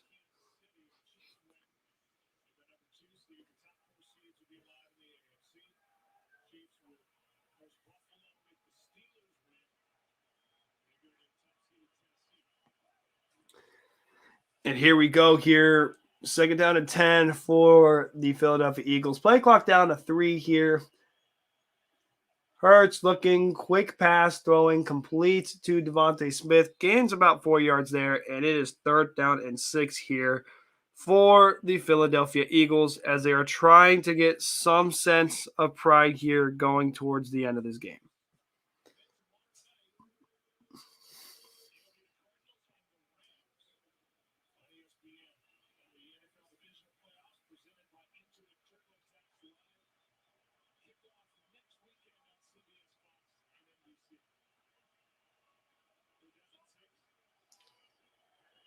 And as we look at here, 3rd down and 6 for the Philadelphia Eagles. Smith going in motion. Hurts back to throw. Tampa bringing the blitz.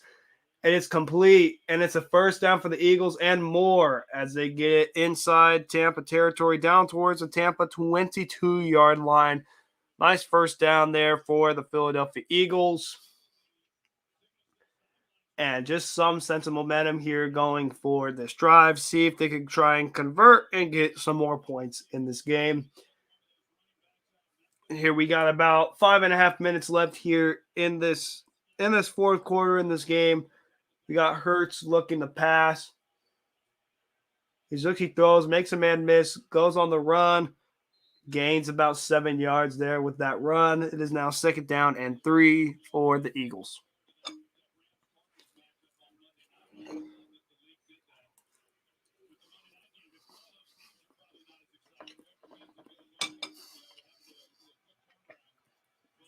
Excuse me, it was a gain of 6 yards and not 7.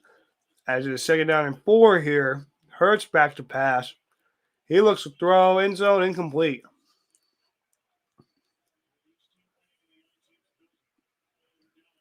As it is 3rd down and 4 here for the Philadelphia Eagles.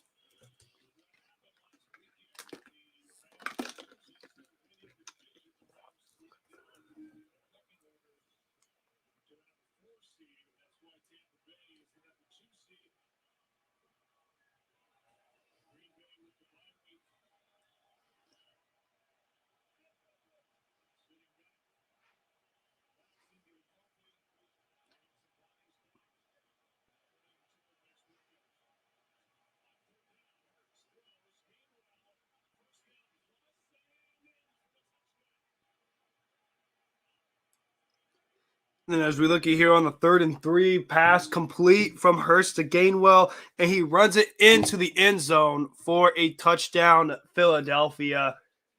They cut the deficit. They add another score. They have now reached the double digits threshold as it is now 31-14. Tampa Bay leads.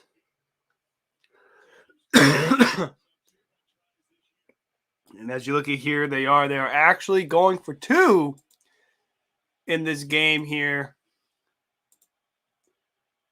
This game here Hurts looking, scrambling along the side, looking to try to run, see if he gets the corner, can't quite, throws. and is caught by Devontae Smith. What a throw and what a catch. Philadelphia, they convert on the 2-point conversion. They are now only down by 16. Now only down by 16 here against the Buccaneers, as they are now down 16, as it's 31-15 Bucs lead.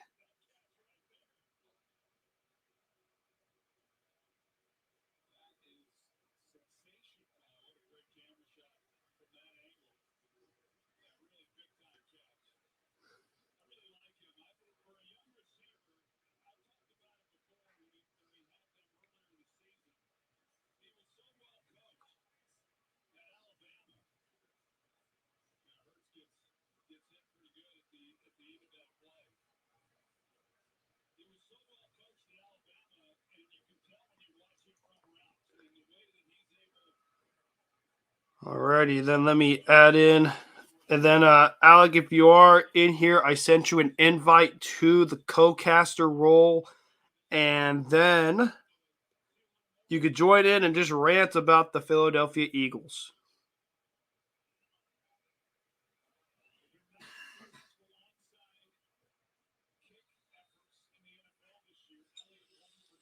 Alrighty, we got Alec here on the co-caster seat. Alec, the floor is yours. Eagles, they're down in the hole big. They've cut the deficit to 16. What are your overall thoughts on this game? God, where do I start? Yeah, I would say the floor is yours. You can take up the rest of the fourth quarter, which you got 4 minutes and 44 seconds, or you can be short and easy. The floor is yours. I'm leaving it all to you. Well, let me start from the beginning of the season. I really don't know why we're here. Why the goal was to get into the playoffs, other than to save Howard Roseman's job. That's quite literally the only reason why the team just attempted to make the playoffs and made the playoffs to go up against playoff Tom Brady and the Bucs, who are probably. No, you're a cheesehead, man. But they're scary. They're scary. I'm telling you right now, I don't want to play the Bucs. I don't care. I don't care if we versus Dallas, Arizona, San Francisco, the Rams. I don't care. I'd rather verse them besides Tampa. I don't want to play some. I know Tampa doesn't have as many weapons, but I don't care. It's Brady in the playoffs. I do not want to face him because he broke my heart once already. Playoff time is terrifying, and then you got this fucking excuse my language, sorry, you got this garbage Eagles team. Well, and the thing is, Alec, I compare playoff Brady to either the boogeyman or Michael Myers, because when you think he's down and out, he just finds a way to win. Yeah, and now you have this garbage team, the garbage Eagles, and I'm a diehard Eagles fan. I love them for better or for worse. They are my team. Yeah, till life do you part. Yeah, exactly. So you got Jalen Hurts, who can't throw the ball because the guy wants to deadlift 500 pounds, squat 600, or bench 500 for some reason, even though he's an NFL quarterback, not a running back. So not only can he not throw the ball right now, he doesn't have the physical ability to fix his mechanics because he is too big. He plays like a running back. He's built like a linebacker. It's just dumb. We got Nick Sirianni, who coached this team up to get into the playoffs for no reason. And that's really where the credit goes on. Nick Sirianni completely changed his game plan halfway through the season, and they went on a ridiculous tear, beating bad teams to their credit, but the Eagles are also a very bad team. They had no business being in the playoffs, and they're just bad. Now we have a bad draft pick. I know we got 3 draft picks. I get it. But you got Howie Roseman saved his job because he made the playoffs. So you got Howie Roseman's going to pick another wide receiver, another corner, probably from like Stanford or something, someone no one's ever heard of. And he'll probably pick an offensive lineman, but in Howie fashion, we'll pick the wrong one. So I think the team's just, they're becoming the Cleveland Browns of old, and it's happening in a major sports town like Philadelphia, and we're watching it happen before our eyes. And because Eagles fans love their team so much, and they're so easy to buy into the hype of beating terrible teams, we ate it up. Eagles fans, we got to hold our team more accountable, because what happened leading up into the playoffs was fake. It was fake. Repeat. Yeah, and I mean, you look at the only real like competitive team you beat on like your stretch run was the Saints, and the Saints didn't even have, I think at that time, Jameis Winston.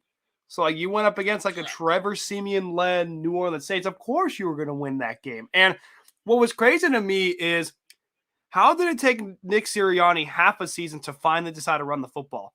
Because I mean, you obviously know this, but I remember like when the Eagles were rock bottom, when they were 2-4 through 6 weeks, you guys cheered when you gave a handoff one run to Miles Sanders. Like, why aren't you giving Miles Sanders the ball? You know, and obviously you gave it to him half the season. And what happened? You turned into the number one rush offense in football. The only concern is, how come you didn't keep it up the whole season? You want to know why? I can tell you why. There's two reasons. One, testing Jalen Hurts' arm, see if he could throw. Whether you believe it was a good idea or not, that's what they were doing. That's why they threw the ball 50 times a game. Nick Sirianni built the Colts offense off of the run. That's what he did when he was offensive coordinator of the Colts. Two, to build Zach Ertz's value back up. You notice before, they couldn't even get a trade offer for him leading into the season. They needed to throw the ball to him in order to get any value back for one of the greatest Eagles of all time, if we're being honest. Yeah, he's definitely going to get his number retired in Philadelphia, don't you think? Yeah, for sure. Like him and Brett Selleck?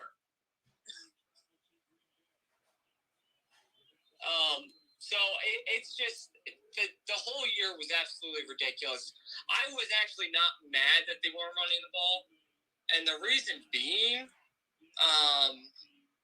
quite simply, was because we should not have been good this year.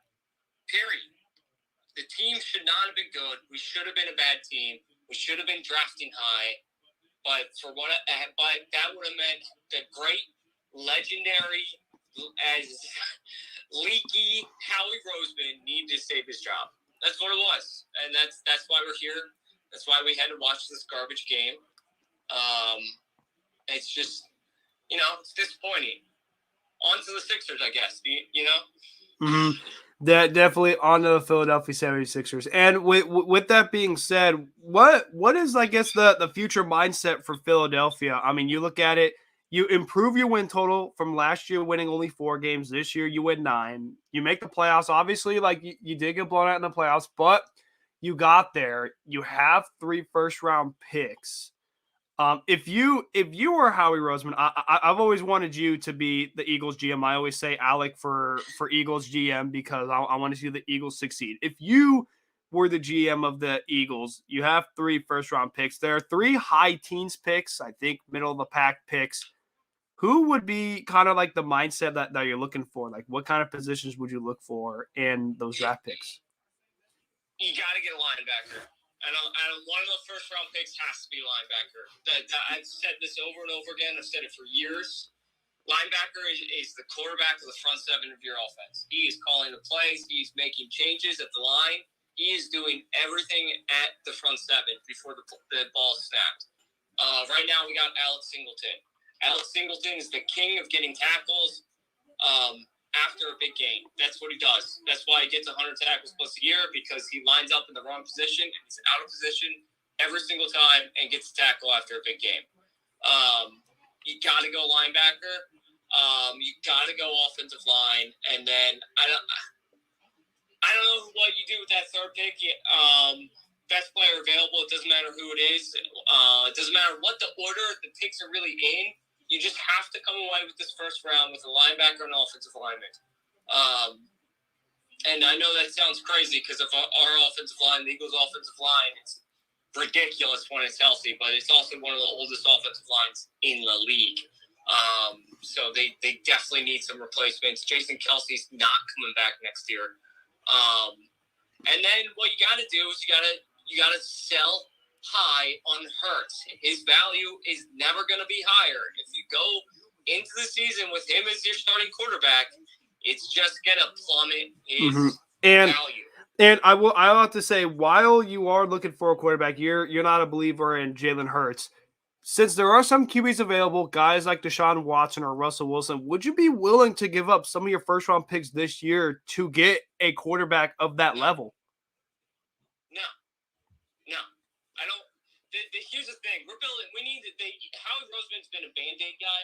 He puts Band-Aids and got lucky with the good Band-Aids one year and won the Super Bowl with Band-Aids.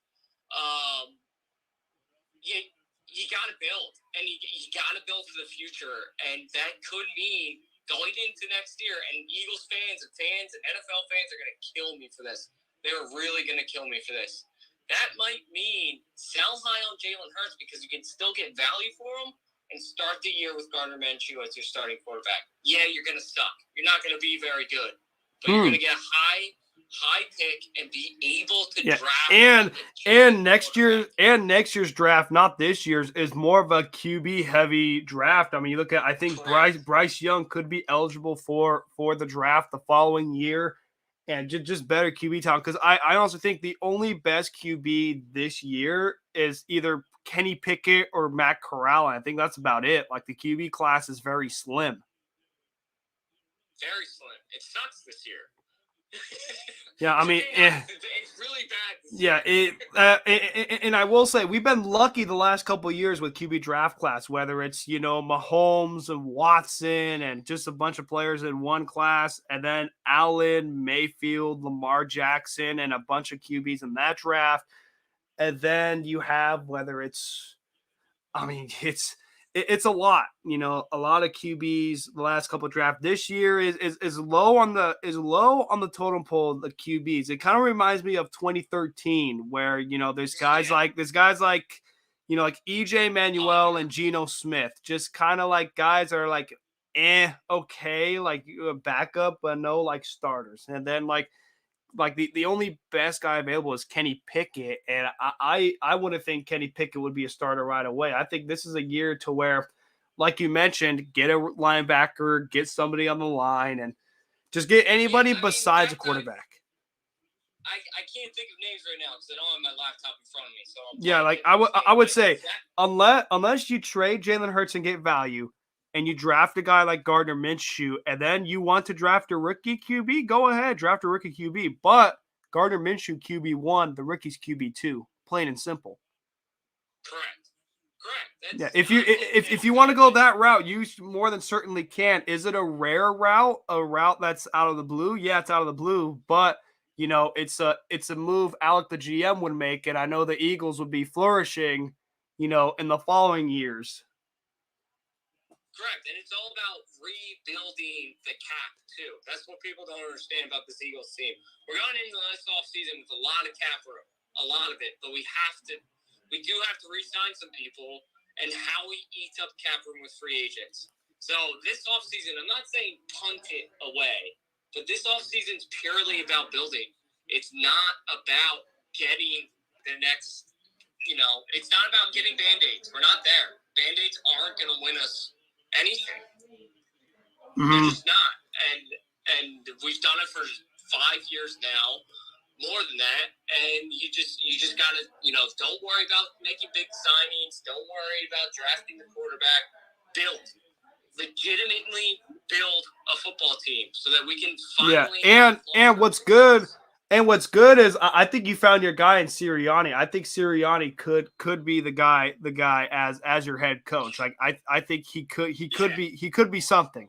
Like now, first year. Remember when everybody laughed at me when I said Nick Sirianni was the right hire? You remember that? I think I slightly do. I do remember his first press conference. That dude was nervous and he was like a deer in headlights. And I do remember him saying like an interesting statement. I'm not sure you probably remember this, but when he made a statement about you got to plant the seeds and you have to let it grow.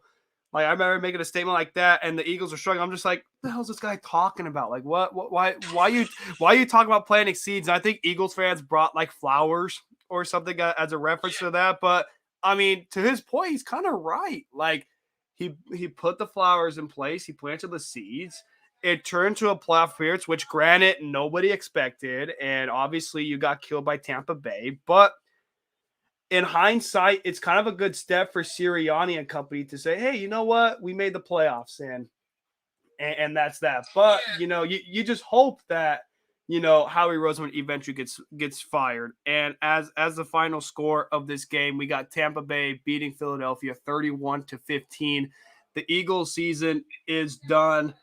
Granted, we didn't expect it to make the playoffs, but they did make the playoffs. They shocked us all. They couldn't give us another shocker in this game, but finished with 9 wins.